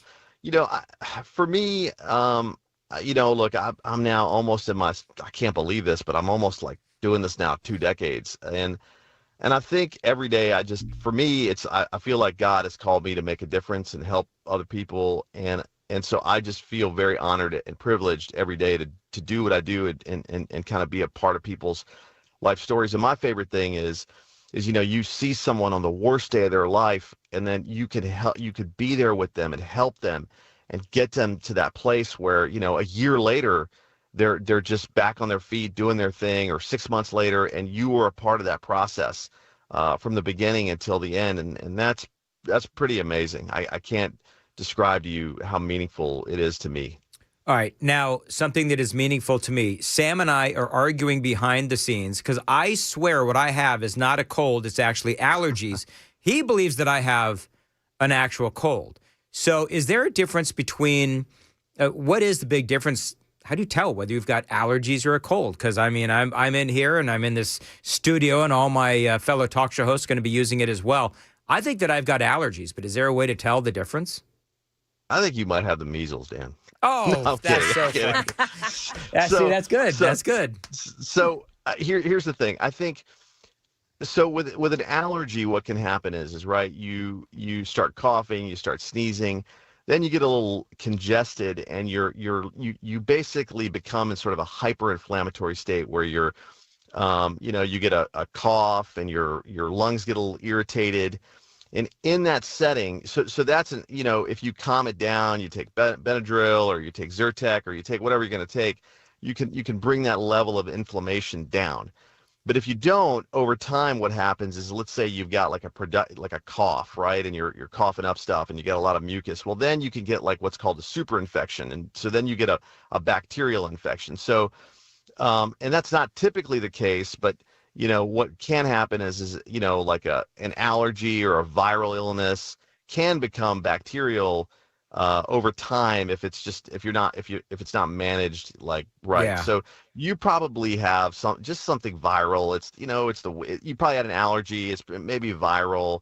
It's that time of the year. Doctor, he should not be rubbing his eyes, right? No. Why are you talking? Not. You're the producer. Concerned for your health, man. All right. Thank you, Dr. Sethi. I appreciate it. Didn't mean to pull you into the family drama behind the scenes. No. But can I just say one thing about all that is this. I think sometimes, we just got to do the basic things. Like, I know you, Dan, you're like a hard charger. I think if you just went home and you slept 8 hours tonight and, you had a couple of good meals and you rested, this will get better in a day or 2 days. Whereas, so many of us, you're just busy taking your kids here, taking there, going to work. You're like, I can just power through this. And then you live with it for a week, 2 weeks, 3 weeks, where if you just take one day, and it can really, really help. And the other thing is fire up a humidifier, because a lot of the times that bronchial inflammation, it can, using a humidifier really calms a lot of that down. You cough less, and you can have a little bit of a chance to recover. Well, people are saying, doctor, not to make this all about me, but apparently it's going to. So one of the things that I have admitted on the air was that, but this is actually something that a lot of people do these days.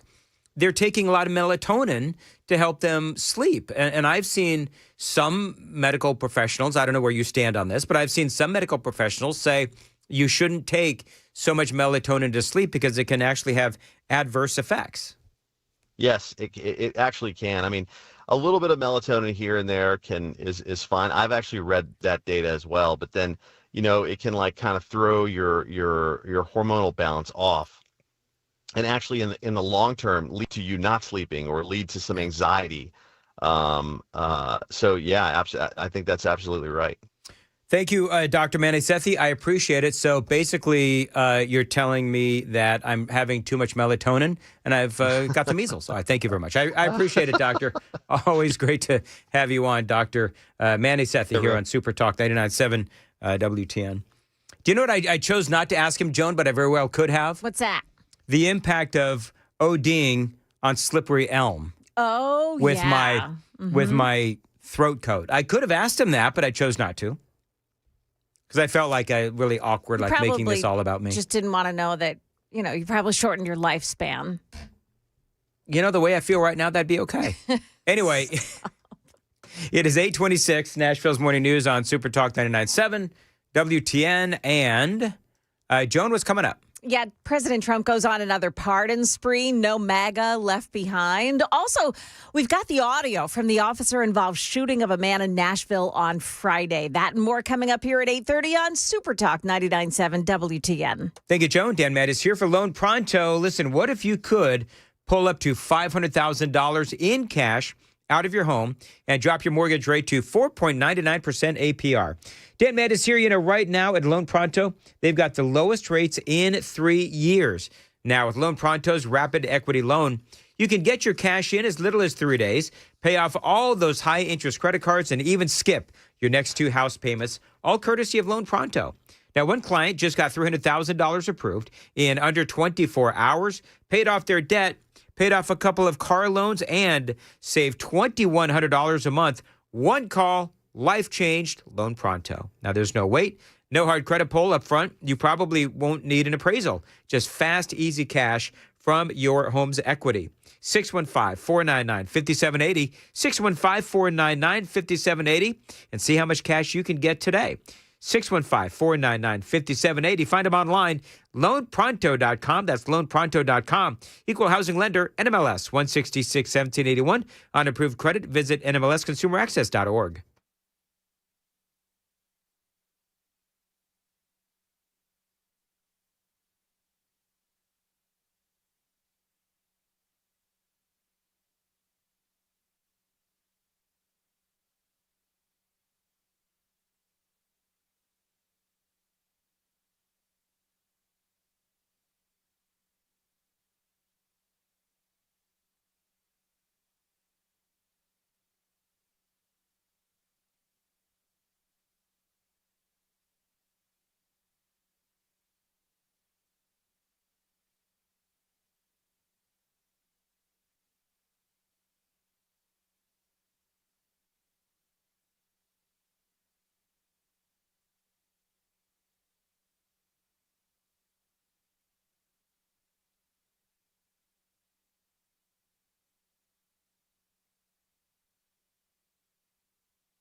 Dan Mandis here for Busy Bee. Now, this month, Busy Bee Plumbing, Heating, and Cooling is serving up big savings and big gratitude. If you've got a clogged drain, this is the way my day's going, folks. Now, listen, if you've got a clogged drain, that's probably a big problem. But a bigger problem is a clogged drain. Don't wait. Get our 93 or free main line opening special. That's right, only $93. And if Busy Bee cannot figure out the problem, that service is actually free. That's where the 93 or free comes in. Offer valid for single-family homes only. It is important, by the way, to do this heading into the holidays and really cold season. And at only $93, that is a big-time savings courtesy of our friends at Busy Bee. And also at Busy Bee, we're honoring our heroes. One veteran is going to win a 50-gallon hot water heater with an expansion tank and installation. Just send us a photo in uniform to enter. The winner is going to be announced on Veterans Day, November 11th on Facebook. Call them, tell them Dan Mandis told you to reach out. 615-775-7833, 615-775-7833. Visit them online anytime. It is busybeehvac.com. Busy Bee Plumbing, Heating, and Cooling, where comfort meets care.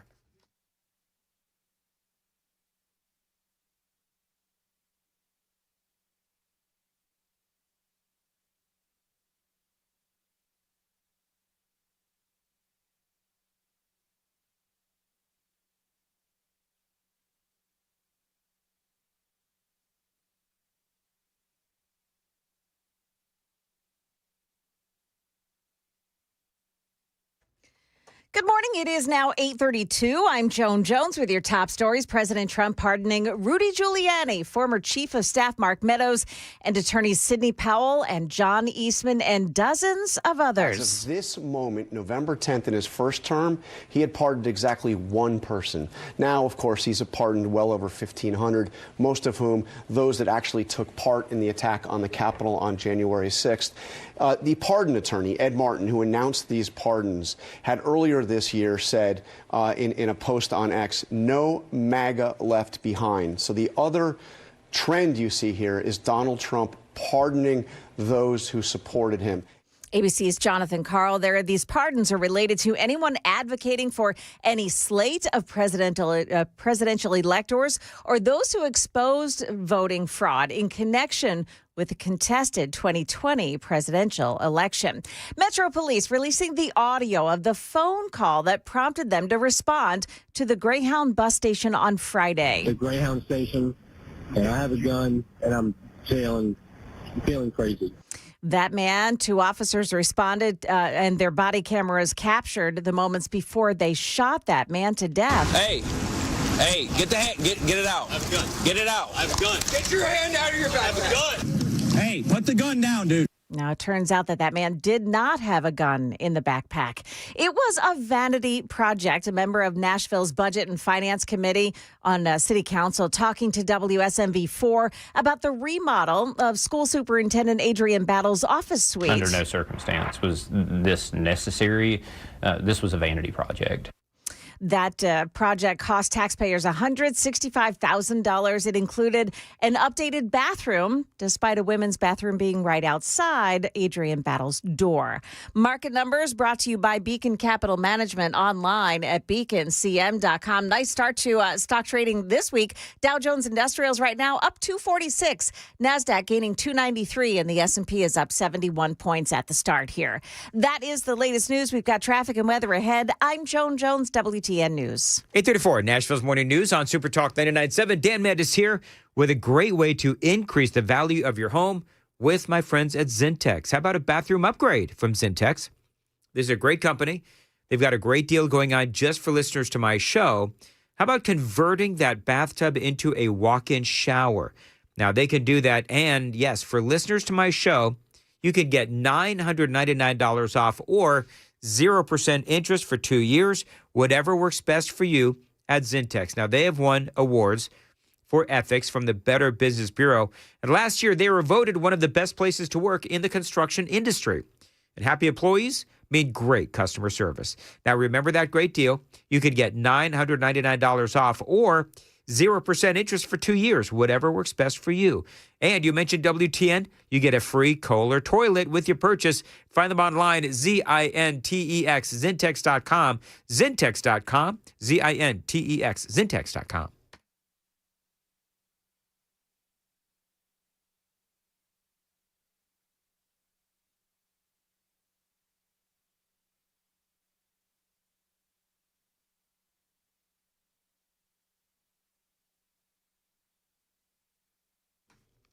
Dan Mandis here for Mark Spade Real Estate. Chris is laughing at me. Are you laughing at me because you said nobody believes me that I've got allergies? Yeah, nobody believes you. I did. I literally came in. Dan's in here with like a touch of the vid or something. I don't have a touch of the vid.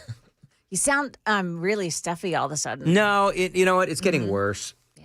It's getting worse. That's what happens with allergies, right? They just get worse. That is what happens with allergies. Have you ever had allergies? I think it happens a lot with colds that it gets worse. Can I tell you where allergies... And the vid. Oh, stop it. Thank you, Joan. Do you know where allergies get worse? This building. What did you say when you came in? Could it be all the mold that's infested in here? 8:36, Nashville's Morning News. Mark Spain Real Estate.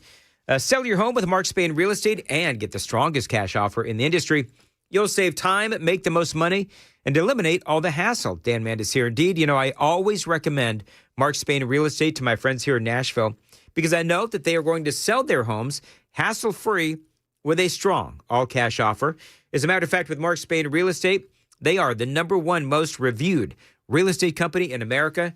They've got over 12,000 five-star reviews. You can trust my friends to sell your home and for maximum profit. Mark Spain Real Estate has been helping homeowners sell their homes for nearly 30 years. They've served over 72,000 satisfied clients. So give them a call, Mark Spain Real Estate, 855-299-SOLD, 855-299-SOLD.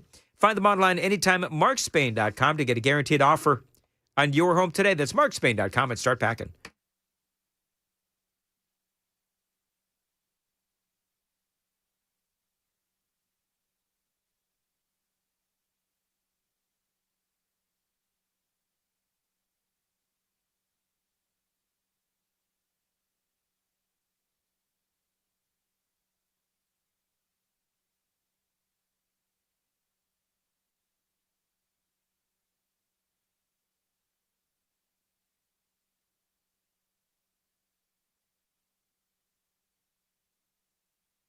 Okay, in Madison on Due West Avenue, west of South Graycroft. That's a scene of an accident right now. The eastbound side of 24 in East Bank at Shelby Avenue, you got an accident on the right shoulder. 40 East at the downtown split, that's a crash on the right shoulder as well. That's the one that involves a tractor trailer and 2 SUVs. Great place to avoid if you can this morning. And then in Oak Hill on Franklin Pike at Tyne Boulevard, watch for a crash there as well. Traffic every 10 minutes every morning on Super Talk 99.7 WTN.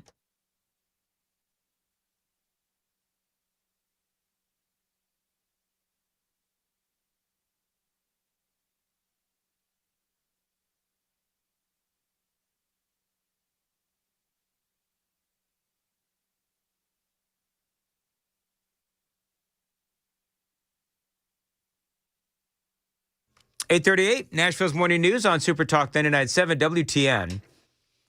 So, like in the middle of the commercial, I'm getting worse by the second. So, I'm going to make it through, now? though. What'd you say, Joan? Should we call the ambulance now? No, we don't need the wambulance. Come on. Get Dr. Manny Sethi back on the phone. Yeah.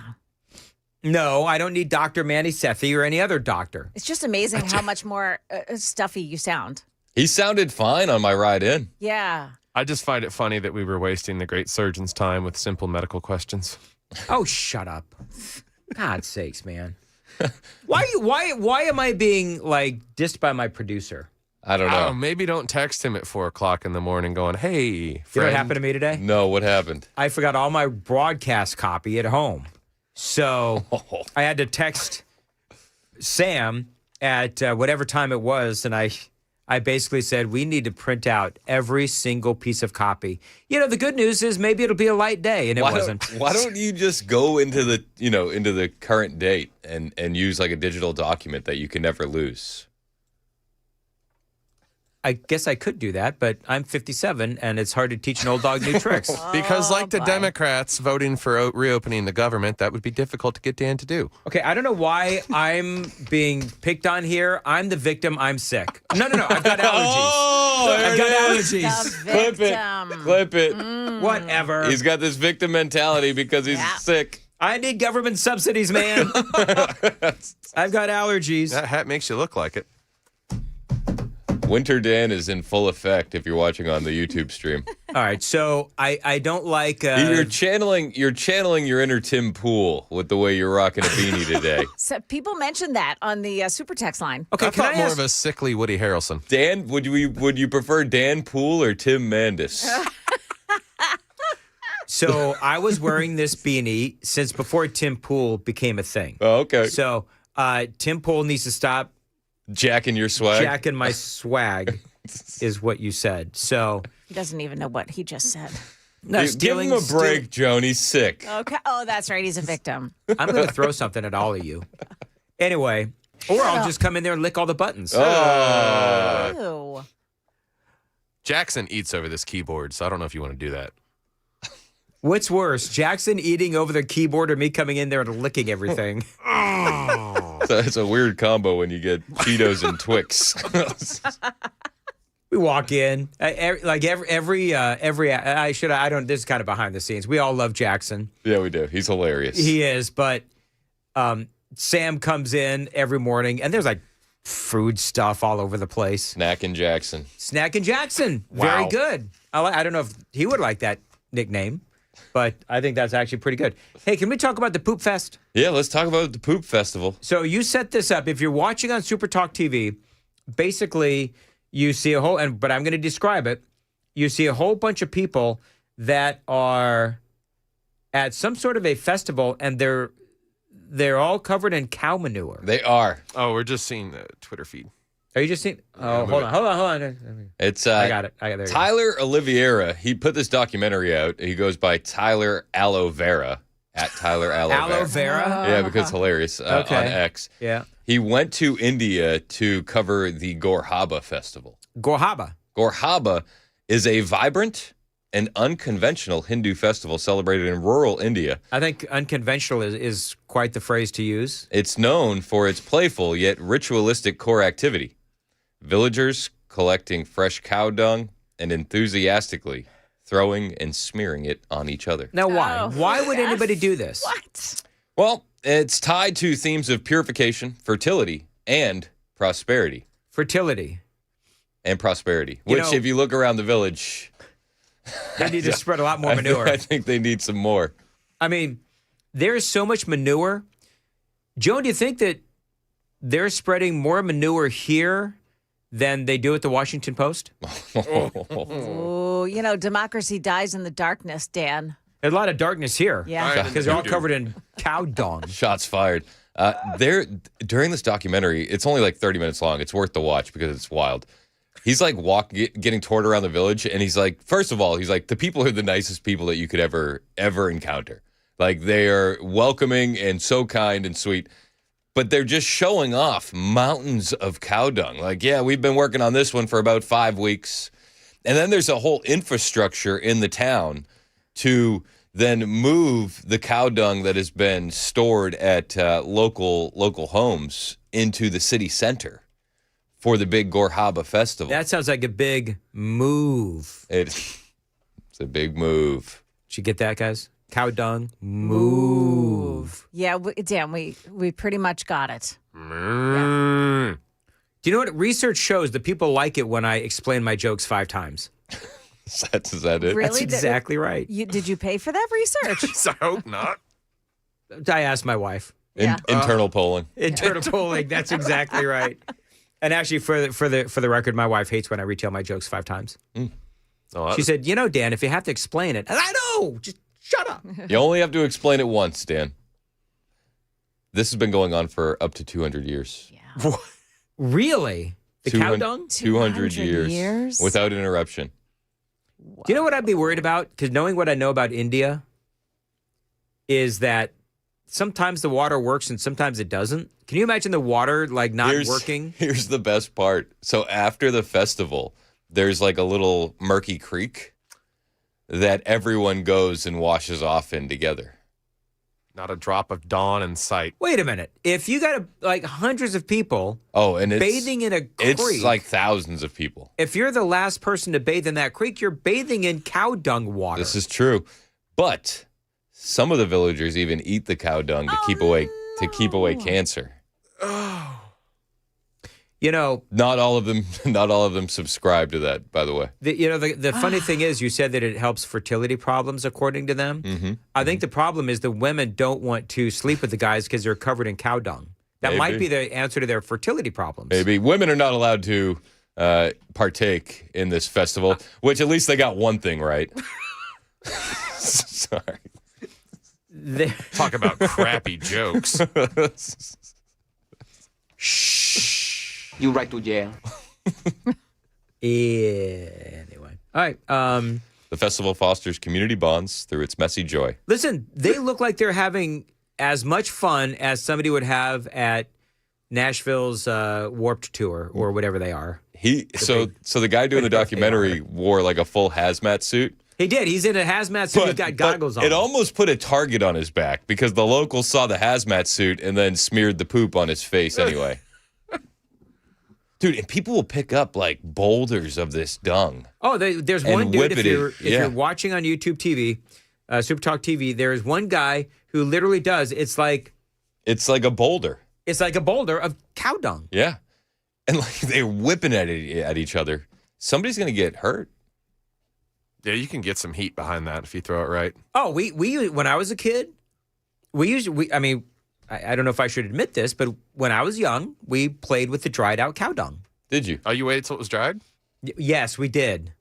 It's less effective that way. Well, I did because I'm a little prissy. My brother and his friends and whatever, they were playing with whatever. Anyway, so yeah, if they're dry, you can actually throw them kind of like a frisbee and see how far they go. Had you been willing to play with the wet cow dung, your immune system would be a lot stronger now than it is.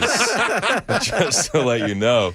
Yes, indeed. So anyway, I would like to know, though, this has been going on for 200 years. So when does the prosperity kick in? I was going to say, when does the prosperity kick in? Because, I mean, India's pretty, pretty poor. Would you go? No. You wouldn't do this? If we could get a sponsor and you and I could go next year. You know what? If you went with me, I would totally go. Would you go? I think that would be a lot of fun. Yeah, and when this guy produced the documentary, do you think he's really tired of people saying that was a crappy documentary? Probably. Like that probably, I'm pretty certain that gets old. It's probably. After a while. Yep. All right. So, yeah, that's good. That's good. That's good. It's fun. It's worth the watch. At Tyler Aloe Vera on X. It's getting shadow banned big time. Why is it getting shadow banned? Massive numbers of Indians are reporting it as hate content. How is he being hateful, or is he like, man, I'm here and I wanted to check this out? He wanted to check it out. He was very kind to everybody, and there's all sorts of disclaimers and it makes the Indians look bad. Yeah, the people from India. Yeah, Indians, not. I know what you're picking up. I'm picking up what you're putting down. Okay, I just want to make sure everybody knows we're talking about India. Yeah. Indians. Funny part is it only took like 3 cows to make that much. Some of the cows, you'd be surprised at how much poop they can make with how malnourished they look. Really? Yeah, I was shocked. Well, maybe they look so malnourished because they're, dropping a bunch of poop. You think are they cooking the books by forcing some laxatives down these cows? What would be the advantage That'd of be that? a different kind of river running Joan, through town. What? What would happen if the cows didn't poop? Their big poop festival would. Gorhaba. Oh, I see. They'd probably take it as a sign from one of their many gods that something is not so good. So is it a good thing if a cow has like cow diarrhea? I think like cow diarrhea. I think it's a net positive for Gorhaba. Cow diarrhea. Cow diarrhea. See what I did though? Yeah. Cow diarrhea. It rolled off the tongue. You know what? Actually, I'm pretty proud of myself for that one. Things get messy when you're worshiping false gods. That's all I know. There you go. There you go. I want to. You know what's so funny? I want to know how this got started. Like, who was the first guy in India to be like, "Hey, let's start throwing crap on each other"? So he explains it. It's because they say that their god was like born in the cow dung. I was born. Who says? You know what? I'd be the guy that's like, somebody show me the proof before I allow you to put a bunch of poop on me. It wasn't even the white guy down there experiencing it. It was the locals telling him about the story and the origins. Was the cow dung. So literally, it's nothing but a local story, and for that they justify covering themselves with cow crap. Okay, and occasionally eating it. What do you think that tastes like? Cow crap. You know, Johnny Knoxville and his friends kind of figured this out some years back. Who did? Johnny Knoxville and his friends. Did they eat cow crap? One of them did. The 3-6 Mafia paid one of their friends $200 to do it on camera. $200? Yeah, he did it. How broke is that guy? Dave England? Not now. I'm sure the cow crap eating was a big step. Movie it was all in was. Hey, Chris, how much would you eat? How much would you have to get to eat cow crap? I feel like starting negotiations around 10, 15 grand. Okay. How about you, Joan? 0. Like, no. Nothing? No, right, that's Sam? Joan. Hold on. Time out.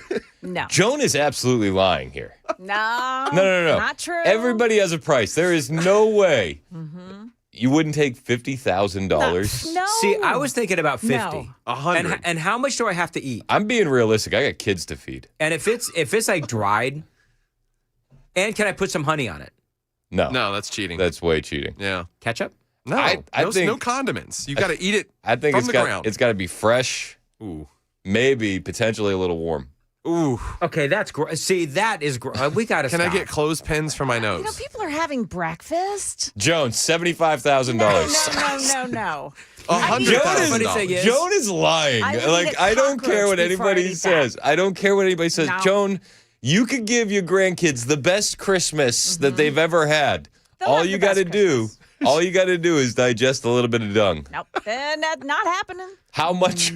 How much would you make John do it for? Well, that's a different story. Wow. A new purse. No. Mm-mm. No, I would never be able to kiss him again. No. I don't believe it. That's crappy of you, Joan. Yes, it is. All Not right. doing it. Very good. Mm-mm. $25,000. In I case can't believe anyone was you guys would wondering. be able to be 25 grand for you? fought off Yeah. by that. So you guys are low. I was thinking about 50 to 75. You'll notice all the boys are like, well, let's see. Let's see. How much? Now, the funny thing is we have a lot of, like I happen to know this, we have a lot of rich listeners. How many of them are like, I bet you I could get Mandis to eat crap? Oh, sign me up, rich listeners. Well, yeah, you're the cow crap. Listen, I will. I got 4 kids, man. Okay. We got stuff. Gotta hit we it with need. that Dave Portnoy. One bite. Everybody knows the rules. One bite, everybody knows the rules. That's hilarious. I was gonna say, you're like warm and wet. I like, to me, older and dried out would be the way to go. Are we still Sam? talking about cow crap? Yes, we are still talking. Okay. Cow crap. Just want to make sure. Older and dried out is the way to go. Dan Mandis. All right, moving right along, because there's a lot of things I could say, and all of them are going to get me in trouble. At Tyler Aloe Vera, if you want to watch India's Poop Throwing Festival documentary. Joan was coming up. Oh, my goodness. The Supreme Court makes a ruling on same-sex marriage. Just came down. We'll tell you about it coming up. All right, thank you, Joan. 854. Now, do you think that there'll be, because, at the Glock store, I'm going to get in such trouble for this. So, do you think that at the Glock store, they're having their big Black Friday thing? Do you think they'll have, they got food trucks and all that stuff? Do you think they'll have any cow manure? Maybe. Okay. If they want as many people to show up as they showed up to this festival, In Gorhaba, India, sure. you gotta fill the parking lot with cow dung. Okay, very good. This is what I learned from the internet over the weekend. All right, I love my two-way store, the Glock store. They are always looking for ways to help you out with great deals. They've got them coming up on Black Friday. Now, everybody knows that Black Friday is a great time for deals, and the Glock store is going to have a massive two-way themed party with a ton of great deals, great food trucks as well, some live music, and a ton of giveaways. Now, the Glock store is famous for those giveaways, and you can expect a lot more on Black Friday. They're calling it a celebration. I call it a can't-miss event. You can pick gifts up for the two-way enthusiast in your life or stuff for yourself. Details as they come together. Don't forget the Black Friday celebration at the one and only Glock store, minutes from the airport and worth the drive from anywhere, especially on Black Friday.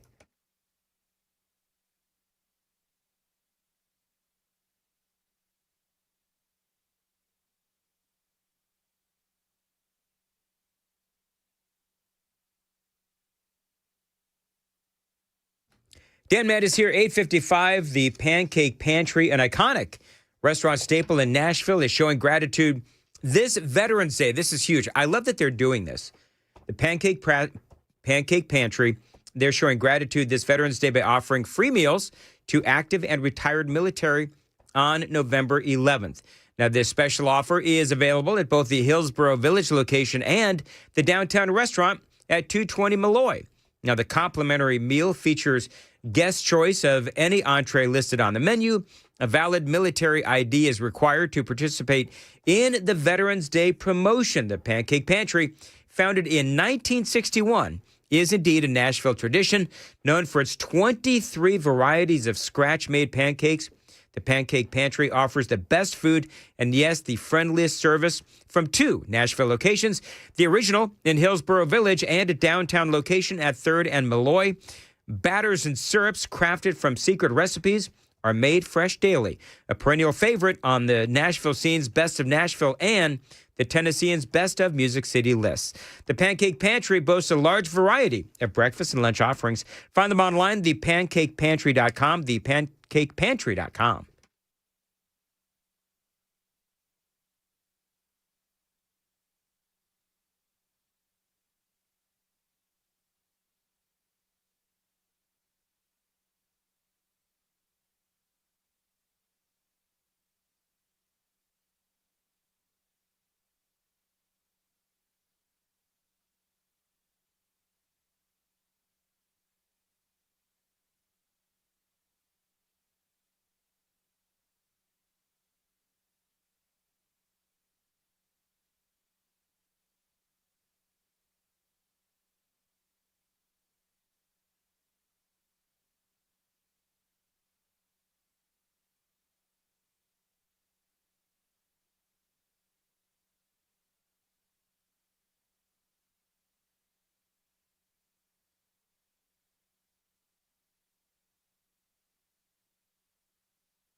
8:58, Super Talk 99.7 WTN. I'm Chris Hand. Joan Jones in the newsroom. Sam Rutherford producing. Dan Mandis in the bathroom. Standing still in the bathroom? I think so. This happens occasionally. I think so. I got a text from my wife after the last segment. Mm-hmm. She said, y'all are sick. Yeah. With the throwing up emoji. I bet you wouldn't be saying that if you had an extra $15,000 in your pocket. That's what I said. I said, name your price. You wouldn't let me do it for $15K. Don't lie. My husband sent me a text as well.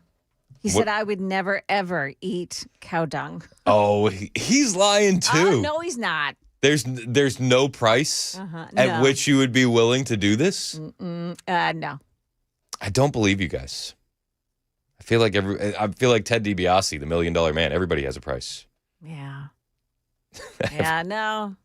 I was reading some of the texts coming in, and people are saying this has really turned into a bleep show. Yeah. The show has really gone down the crapper today, and more. We still haven't seen Dan. I do think that he has a bit of COVID. I'm going to go check on him and make sure he didn't pass out in the bathroom. I think it's a good idea. Why would he not come back? We're going to send a wellness check out for Mandis. Oh, man.